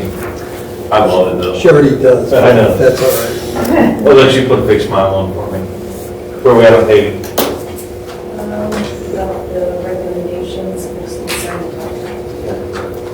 So, They came up, first from that, they came in at 596,000. 196,000. Actually came in under our bid, so we're gonna be able to add. way under our estimate too. Not way under, but enough that we may be able to add. I thought we came in at 1.1. Well, that was the engineer's estimate. Oh, okay, that was the engineer's, yeah. Engineer's estimate, but then we pared it down. Yeah, okay, And with the pared down streets, this is what we came at. good. That's positive. You said, Nikki, you're close to siding? Is that- Yep, I just got the letter of recommendation from the engineer on, I think Friday afternoon. Is the airport road, is that part of this? That's actually being spent with 2025 money. Okay. It's- So it'll be the same timeframe, you'll be getting it all done in the same timeframe, yeah. With that paving, because I'm just trying to save a headache from someone else saying it. The Hardingway East, the I repair, asked them if they could, basically, that would be into that, okay, perfect. I will say I did that with a heavy loaded trailer the other day. Sparks were flying. I hear it pretty good. Even it's 35. I wasn't doing 55, but 35. With that being said, Pico Park, PB&J, want to hit it again, it's a great thing, you've been part of it for a long time. Julie's been part of it. Julie, I skipped you on the committee meeting when I was talking about it last week, I apologize for that. That's all right. Julie's on my team, she's got Kaylee, she runs around the bases with it, it's awesome. Yeah. When we were able to get it switched, which is an absolute nightmare, but to get it switched to Pico Park, that was great because it was to the point where that whole league was gonna go to another city. There's nothing tying them to Galion. They actually live in Ontario, so they're Galion people, but they wanted to keep it here. So to get out Pico was great. Pico has obviously been lost and forgotten about for a while. Needs some attention, we understand that. I don't know, and I will get with Nikki after this, not today, but during her regular hours, figure out how the whole process on who maintains, who does this, who does that, because whoever does it isn't doing it. It definitely needs a lot of attention out there. That's an amazing complex that should be utilized. Yeah, it's an asset. For this community, for revenue, for a lot of different things, right? But that aside, PB&J, last game is Friday night, last game of the season. It's under the lights. It's not really under the lights because it stays dark till 9 o'clock. It's 6:30 game, and then 7:30. You got 3 games at 6:30. You got 2 games at 7:30. We'll have the OH report there. Got, oh gosh, we were just at a soccer game before this. He's got somebody coming in from Columbus running a drone with footage. They do broadcasting that way. Cool. I think some of the radio, there's different announcers. It's going to be awesome. These kids, they're getting a really cool surprise for the older kids. Yes. Teaser. Yeah, it's teaser. They do not know about it yet, but it was Matt and Stacy pushed really hard to get these things, and a local Galion business has worked her butt off to make sure they're ready. So that'll be cool. But, like I said, I just wanted to put that out there for everyone in this room, everybody in the city. I think it's a great thing, and we should be glad, honored to have this stay here, and hopefully that we can make it better, even better next year. But when we think about that park, we're already at capacity at that park. Oh, yeah, it's. People are parking up and down the road. Yeah, and basically they have us parked behind or the business over there on the. It's crazy. It has not been like that since the men's softball, the co-ed softball tournaments years ago. And I mean, I know 2 games canceled because of weather, so. Yes, this game was This one's a makeup, yes. So, I just wanted to bring that up because I think it's something good for the community and for people to get out to. And having my person that's in a wheelchair, it's so much better out there for her. Because, I mean, coming in and out of the dugouts, it was so bumpy for her. I always felt so bad at high C. I mean, because it's not designed for it. Here it's so much better for her. So hopefully Nikki can pull her powers out and she can have that place looking absolutely gorgeous come Friday. Sorry, Nikki. That was not a fake smile that I just got. That was, seriously. Brian's like, really? yeah, I like that. Okay, it's done for me. All right, Mr. I do have just one thing. There was a disc golf tournament last week at the Reservoir. There's 115 players over 5 or 6 states. I know that there was some scrambling that was done. Everybody was really appreciative of grass mowing looked good out there. So I just wanted to bring that up. 115 players. Now, how many people usually come? I mean, everybody come with their wife and their kids. I mean, so I think some of them probably 300 plus people coming in for it or something like that. I don't know if I would say that many. Maybe 150 to 200. I think some of them bring a spouse or a caddy. Okay, a caddy. Yeah. So, they pull carts with Throw the red one, not the yellow one. I mean, I don't even know. At least I got 14 clubs to choose from. What do you, I mean? There's some people carry 30. Never mind, there's more options than what I got. I can't blame you. Yeah, it's a top course. It's a top course in the state. Yeah, there's a lot of competing courses that are popping up. Shotgun just opened up one. Did they? Yeah. Yeah, there's it's one of the fastest growing sports in the nation, so there's courses popping up all over. There's another one going in Mansfield in mid-July, I think, Middle Park in Mansfield is supposed to have a disc golf course going in, so, yeah. Ontario, Clearfork, and Cyrus all have them. I have a couple things too. It got brought to my attention by the two parks, but we didn't really have an answer. Bike racks, like there's a ton of bikes you go down to the park. I had a few people call me and ask me about if there were going to be any bike racks so they can lock their bike up, so they're not like watching their kids and they don't have to keep an eye on their bike. They can lock it up. Or additional bike racks. Additional bike racks. There's one at High C Pool, but down at the There's like 3 at High C Pool and probably only needs one or two. yeah. So if one was just You moving. go down by the playground, you go down like, I drive by it every day, there's a dozen or more bikes I don't that know are if just it's- laying on the ground or leaning up against a tree or. You know, It's just- there might be a reason why not, but I think I heard you mention that in a meeting, and right when you pull into like the baseball fields and the football field, there's a telephone pole and there's like a painted off area that's probably the size of where you could put a bike Yeah. thing. Yeah. It would be a Know good where you're spot talking for about. one, right as soon as you first pull in there on the left. I mean, it's. Oh, right here, there's a telephone pole and everything in there, yeah, I know where you're at. And it's all painted off, it's like an area where bikes could sit if there was just a place to lock them up right there. And then the other one was, I had a question about the archery club property at the end Oh, of yeah. South Boston. Like, what, is that being used, or are we It's something? not been used, it hasn't been used for a long time. We actually drove out past there today and looked at the dilapidation. I know that there was a guy I bowled with who was interested in getting that club back together. We're not opposed to doing that, but they're gonna have to sign a use agreement. Okay.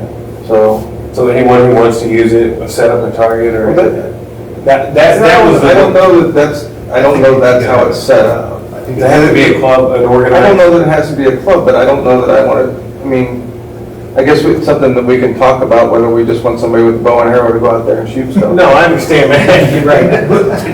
It was, the person that had to ask me is an avid, archery hunter, and he'd like a place to go practice because his yard is too small, and he's a, he was I asking. will tell you that available. to- everything that is out there is trash. So, yeah, I mean, but we literally got out and we walked around, we were kind of afraid of rodents coming out of it's bad out there. The paths were mowed for a long time, are they still mowed? It is mowed, but it's the last thing that gets mowed. So, it wasn't, it's probably, 6 or 7 inches right now. It's not huge, it's not standing up, but it hadn't been mowed for a while, but the 2 sheds that are out there need to be gone. There's old picnic tables that need to be a bonfire out there, what it needs. No, seriously. The controlled burn, controlled burn practice. For the fire department. Yes. So, somebody wants to work on it. I know, Jason Baker, that I know from the bowling alley, he was part of the archery club before, and he said they'd like to get it back together, and I'm like, if you guys sign a use agreement, we'll figure it, okay, so we take those sheds out, we put a nice new shed in there, and we figure that out. Do we have to buy the targets? Do they buy the targets? We're gonna have picnic tables from uptown at the square, they're gonna be available, we can take 2 or 3 out there to do that. It's a nice little area, an isolated area. It is. So, I'm not opposed to that at all. Since we're asking questions, I do have another question. I want to say, I don't know which time I served on council, that I want to say that we approved an ordinance for ODNR to disperse fish in the reservoirs, and I haven't seen anything like that in a long time. I don't know, is ODNR still, I don't know if it's something that we paid for to have done, or if that's something that I'll find out. but I remember, it's been years ago that was, I don't know, do you remember? Vaguely. Yeah. I think that was before you moved up to Perry Curtin. That would have been in 2014 or something like that, probably 12. But I haven't seen anything since I've been on council recent, in the last 3 terms. Well, there had to have been something, because there's Saugai and Amons, and Saugai are not, they don't reproduce. Yeah. So they were stocked in there for sure. Might be something. I think, Pat Bolts, is that right? He's Pat Bolt, that fishes out there all the time. Yes, it is. Yeah. That's my boss. And Pat, he actually might be a resource that would know. There's supposed to be walleye in Powers Reservoir. Okay. There is Saugai. There are Saugai, yeah. I have a friend who fishes there. At Powers or at Amons? Both. Okay. I've seen some pictures of Pat's caught Saugai out of Amons, or Amons. I want to say. That's such a good eating fish. Yes, it is. Sorry. That's hit by squirrel. So, 2 things, if everyone had a chance, First Friday last week, I was really impressed. There was a lot of people there, a lot of vendors, food, the band, the guy from Community Theater was there, well represented, so there was a lot of people out. So it was very, very nice to see a lot of kids and balloon animals and all that stuff, so. The other half were out at Pico Park. Yeah. See? So kudos to the Chamber of Commerce. I Yeah. thought they put on a really nice event last Friday. Yeah, I would like to attend it, but like I said, we had PB&J and that place was packed out there. So- And then secondly, all the funds for parks and maintenance and repairs, just kind of get an idea.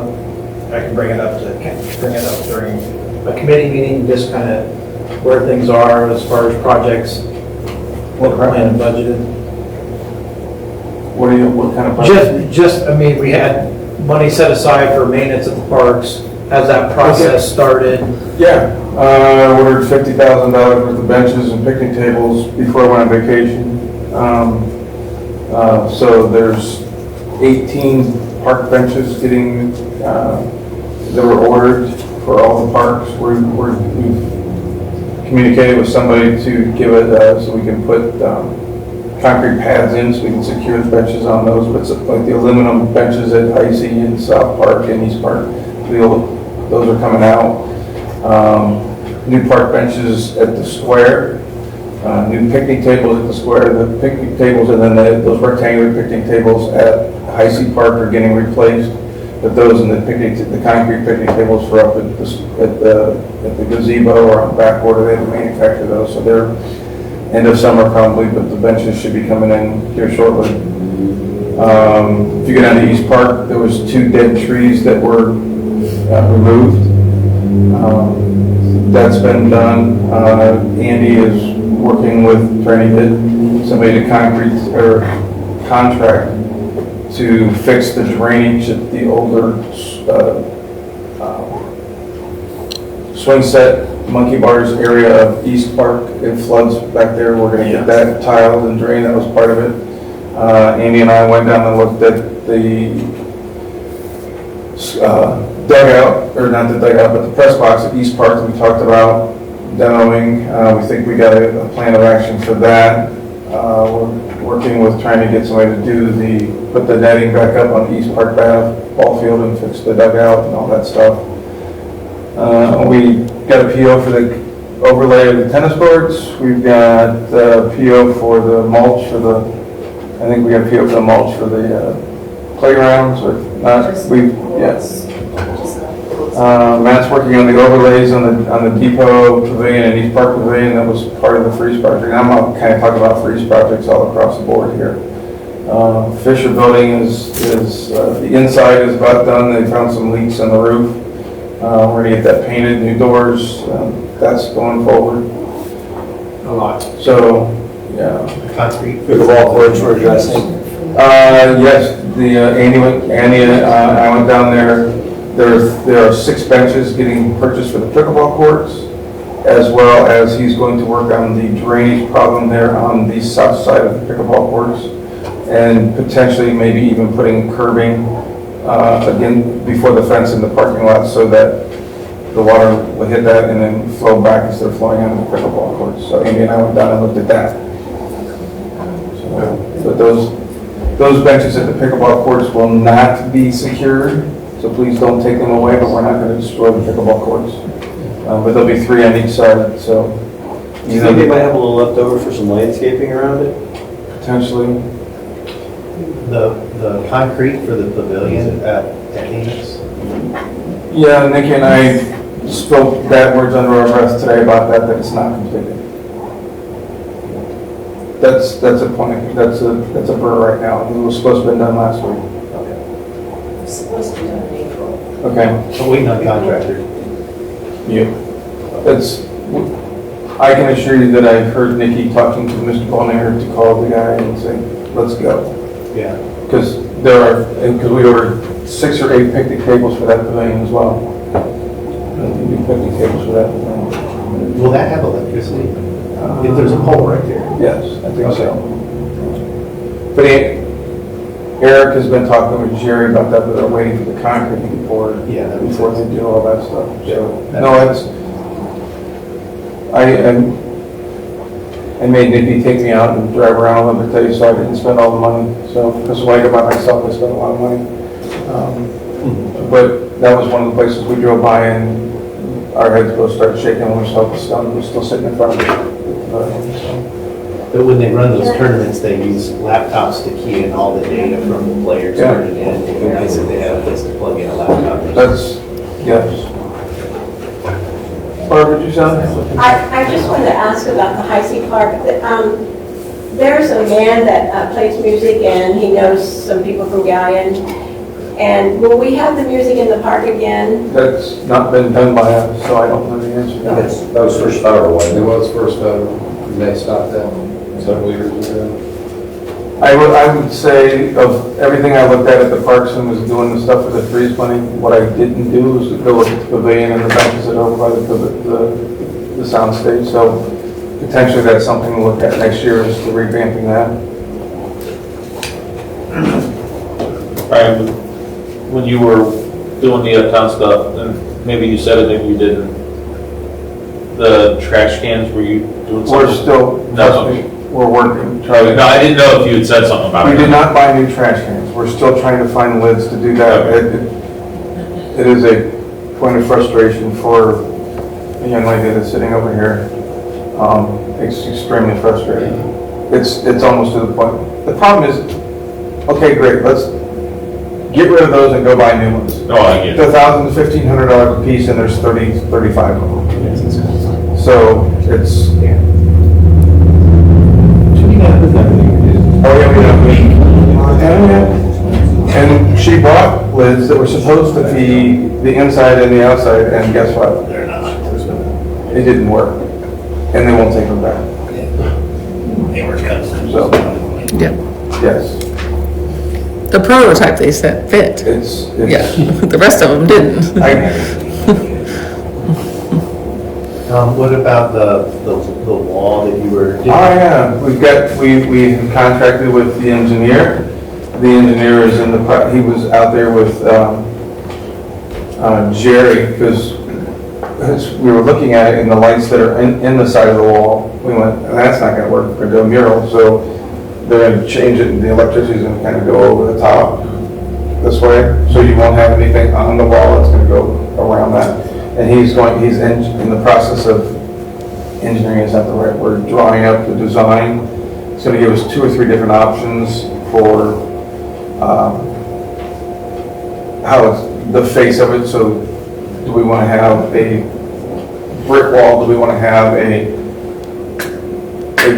another material that sits on it that might be a little bit easier to do a mural on? There was talk about heat art. What was that, Nikki? Heat transfer art that you can put out, so you do a brick and then do a heat transfer, it goes up there. But that's, as soon as I get that design out. Do we have a group or a committee that's in charge of creating the design for the mural, or? No, not yet. So we don't know who's doing that? It will be a very small group, because we will put together something on that, because it's, the last time there was talk of a mural, and it went through design review, I think, or something, and they did so well that you can see the mural today. Look, you put 5 or 6 or 7 people in a room and everybody's got a different idea and then, well, I'm not voting for that, but I'll vote for that, but I'm not voting for that, but I'll vote for that. We need to come up with something historical, correct for this and make a decision and move on. So, Rich? Heath and I talked a long time about a bridge across the first spillway over at Amos Reservoir. Yeah. Right, Heath? And I think in the long run, it'll pay for itself. I don't disagree, but that dam is part of one of 4 issues out at the reservoirs that needs to be repaired, and we're not gonna do anything until that's repaired. And that's not gonna be repaired for, 10, 15 years. no, I wouldn't say 10 or 15 years, because I actually got an email today from ODNR, can you tell me what's going on with the repairs at the reservoirs? But that's not the highest priority. The highest priority is the spillway down below, on the lower part of Amex. So you're talking where the overflow. Yeah, first spillway, yeah. So the first spillway you're talking about, yeah, I don't disagree. I think it would be great not only for day-to-day operations, but when we have the cross-country meet out there and people parking over at Amon's, and then you can walk across that instead of have to walk around the highway or something else. But it has to be feasible, and I don't want to build a bridge and then have to tear it down to fix the spillway. Yes, sir. So, Thanks. Yep. Thank you. Since you're out there, you mentioned something about the old gun range, you turned it down. Oh, we got, the shack is gone. Was there much left? Not much, didn't take a whole lot, but eventually we're gonna turn that into a dog park. Okay, I remember you talking about something out there, but. We drove by that today, it looks a whole lot better now that that's gone and the grass is starting to grow up. We gotta figure out how to get the asphalt out of there and sod it, so that if we have dogs out there, we don't want them running on that. With the increased activity at the depot, and the depot is going to continue to probably see more and more people, the natural place to park when the parking lot's full is under the overpass. Is it possible to stripe it so that people aren't in the right of way? That's a good idea. I brought this actually up because I live right there. There's been about 4 or 5 times as you come through by Polly Prosser's place, Leadville Lumber, Gibson Electric, you come to that stop sign and you go under the overpass. Under the overpass, you go over the tracks. They block all of that when there's something going on right there. Who's they? The people that are actually renting the depot. Like for parties, for graduations. You can't get through. If it was, I don't think they're doing it on purpose. I don't Better than if it was striped. They're blocking the roadway? Yes. Oh, yeah, no, you can't do that. Yeah, they're parking like So I did call all the way Union across. saying, have them move it, their cars, because right. there's no way that, emergency vehicles could have gotten in there if they needed to. That could be inexpensive. Yeah, that's right. What's the capacity of the depots, the new thing, pavilion? Like say somebody's having a grad party in there, We have tables and chairs for 80. God, that can bring a lot of vehicles with it. It does. I mean, And it's rented every weekend. I mean, Oh, yeah. it really is. Yeah, It's great absolutely. for anybody. Almost all of our. In both those intersections could be problematic. There's the one at Liberty and then the one at, what is that road? Bloomer. Bloomer? Yeah. That's where they park when you Yeah. because of overflow. But it's. Paul's not done paid parking out there yet? I gotta talk to her. this is both. Yeah. Quality They for can park watching. down the way a little bit also. That's awesome, we have all this stuff going on. Yeah. I don't know how we can find a way to let the community know. Because a lot of them were saying, well, there's nothing going on. They're not seeing it or just not paying attention. I don't know how we can showcase that. Unless you put them in your car and drive them around, Yeah. if they don't see it on Facebook, they don't care. I hate to say that, but that's true. Okay, we're gonna get on to elected officials reports. Mrs. Wade. All right, try to make this quick. Balanced out another month. You all should have gotten copies of the various financial reports in your email. I left excerpts there at your seats. Statement of cash position, excerpt of the revenue report, excerpt of the expense report. And again, you got these documents in full in your email.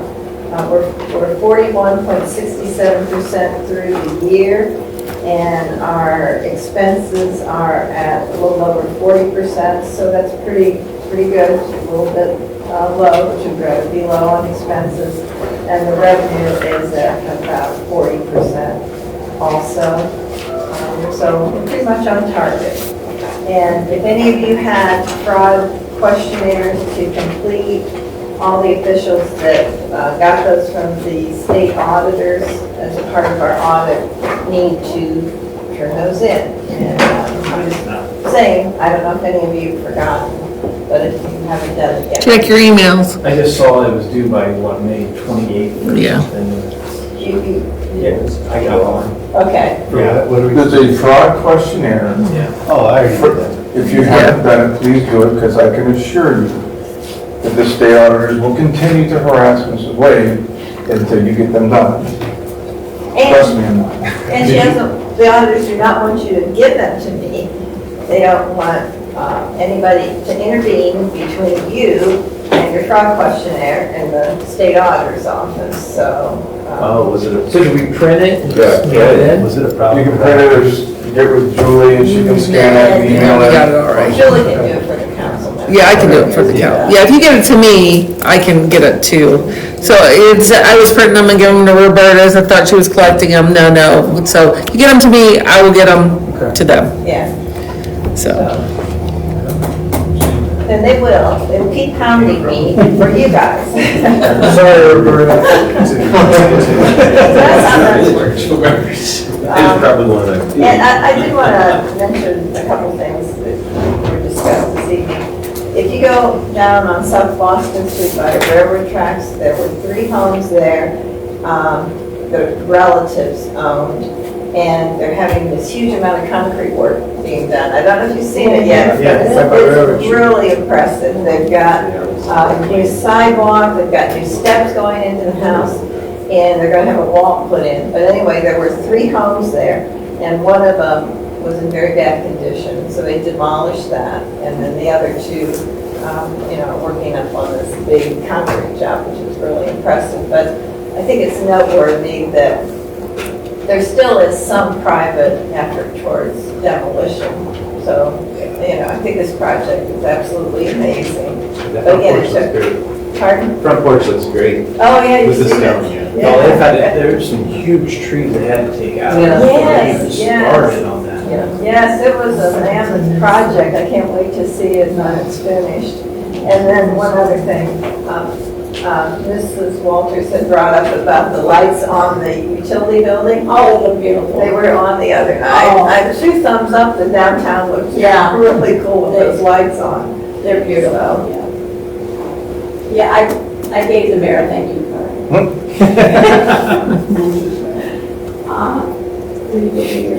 But that's it.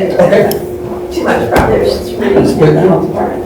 Nothing to report, but thank you to the city workers today for the quick response on getting the electric back on the north end of town.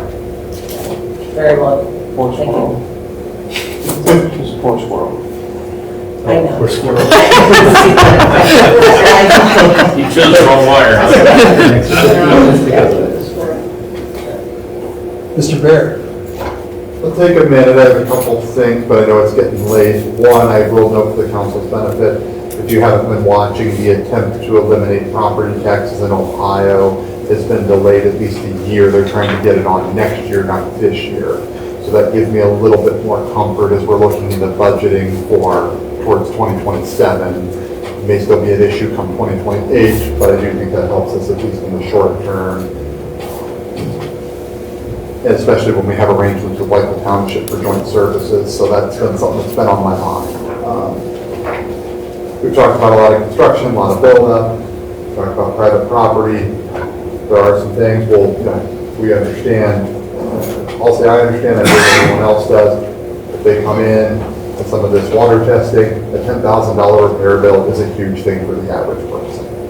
You do the math, I haven't gotten the recent stats, but the average person generally about half of Americans or more don't have $1,000 for even a mile of emergency. So it is understood that's a big deal. If there's some major thing, we're not going to build the Galion killdozer and start taking down properties we don't like or hitting the downspouts. But I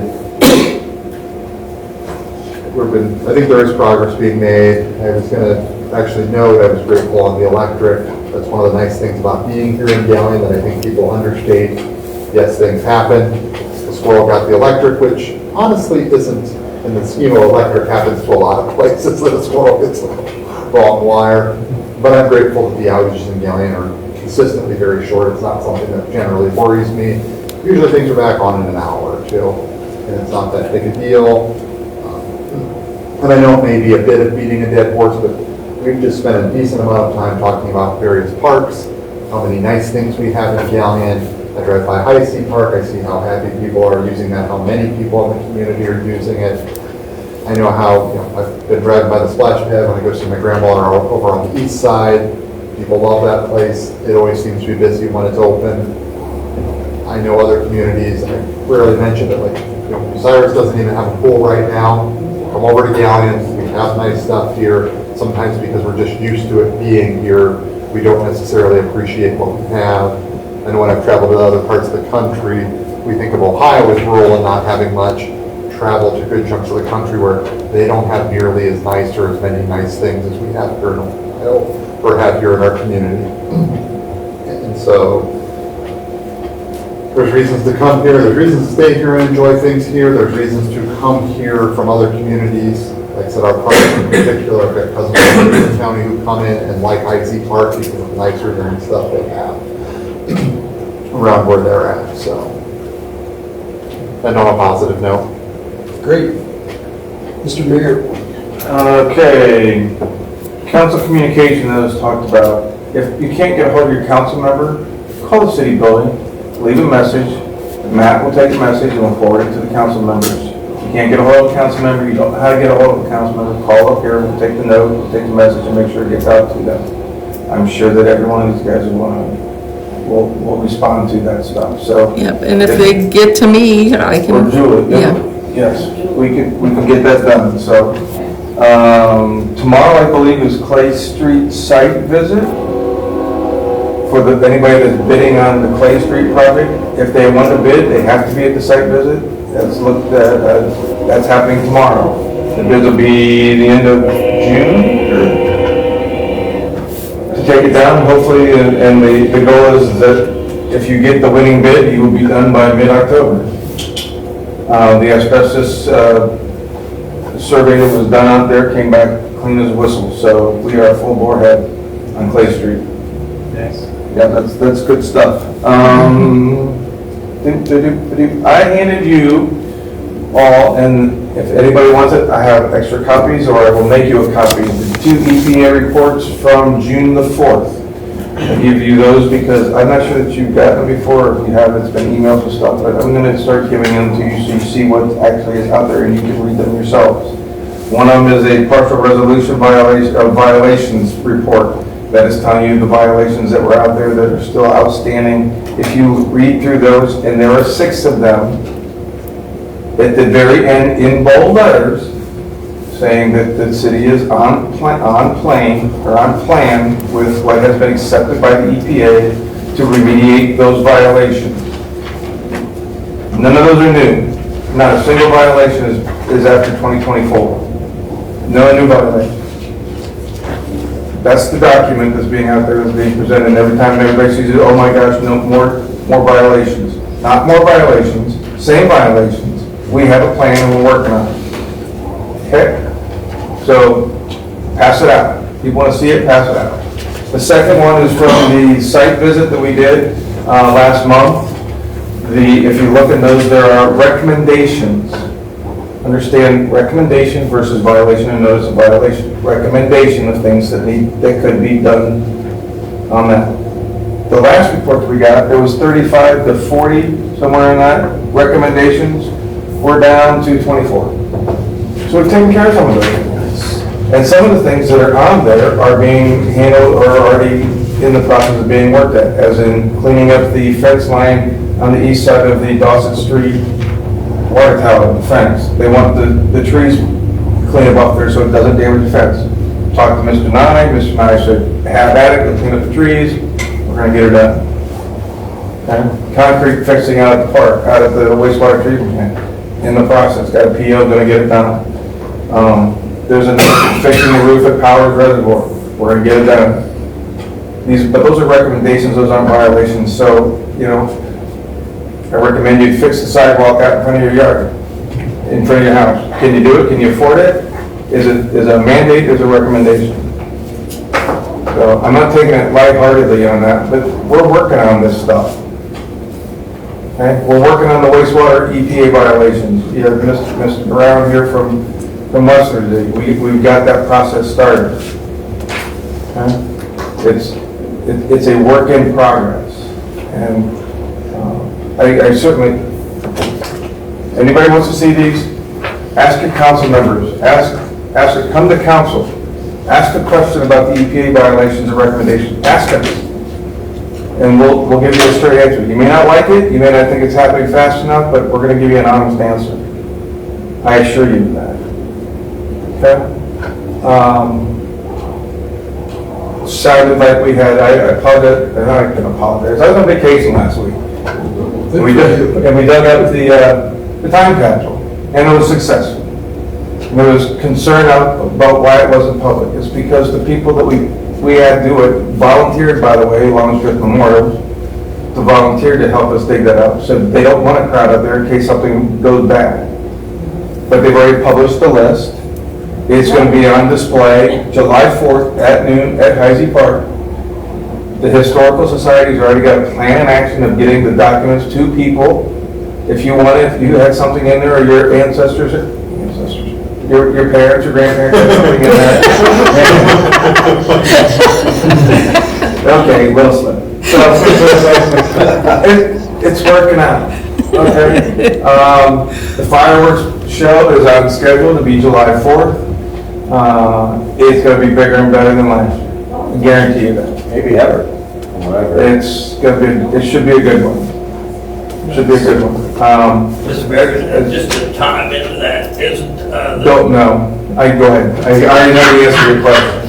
No, I just want to point out that, which I didn't know, was this will probably, and I think it is the only time that we've had fireworks on the 4th of July.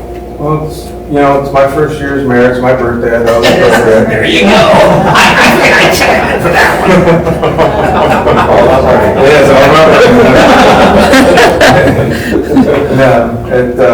Yeah.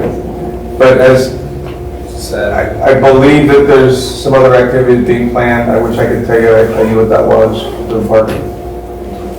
I'll leave it at that. So we're working our tails off. It may not seem that way. I'm as impatient as anybody else is to get things done and want to get things done, and it's, I get it. But we're going to start seeing some stuff. We're going to see some new benches. We're going to see some new picnic tables. And we're going to see a new wall, and we're going to see smoke coming out of chimneys in the next 6 weeks. So. Thanks for you. That's what we see. Yeah, and the paving's gonna get signed and started. It's good stuff. And it's 9:15, so I'm done now. Okay. A lot of good comments tonight.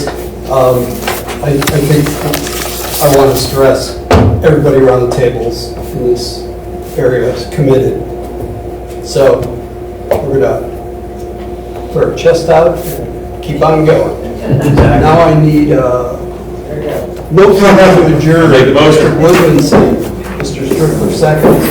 All in favor? Aye. Motion is adjourned. 9:14.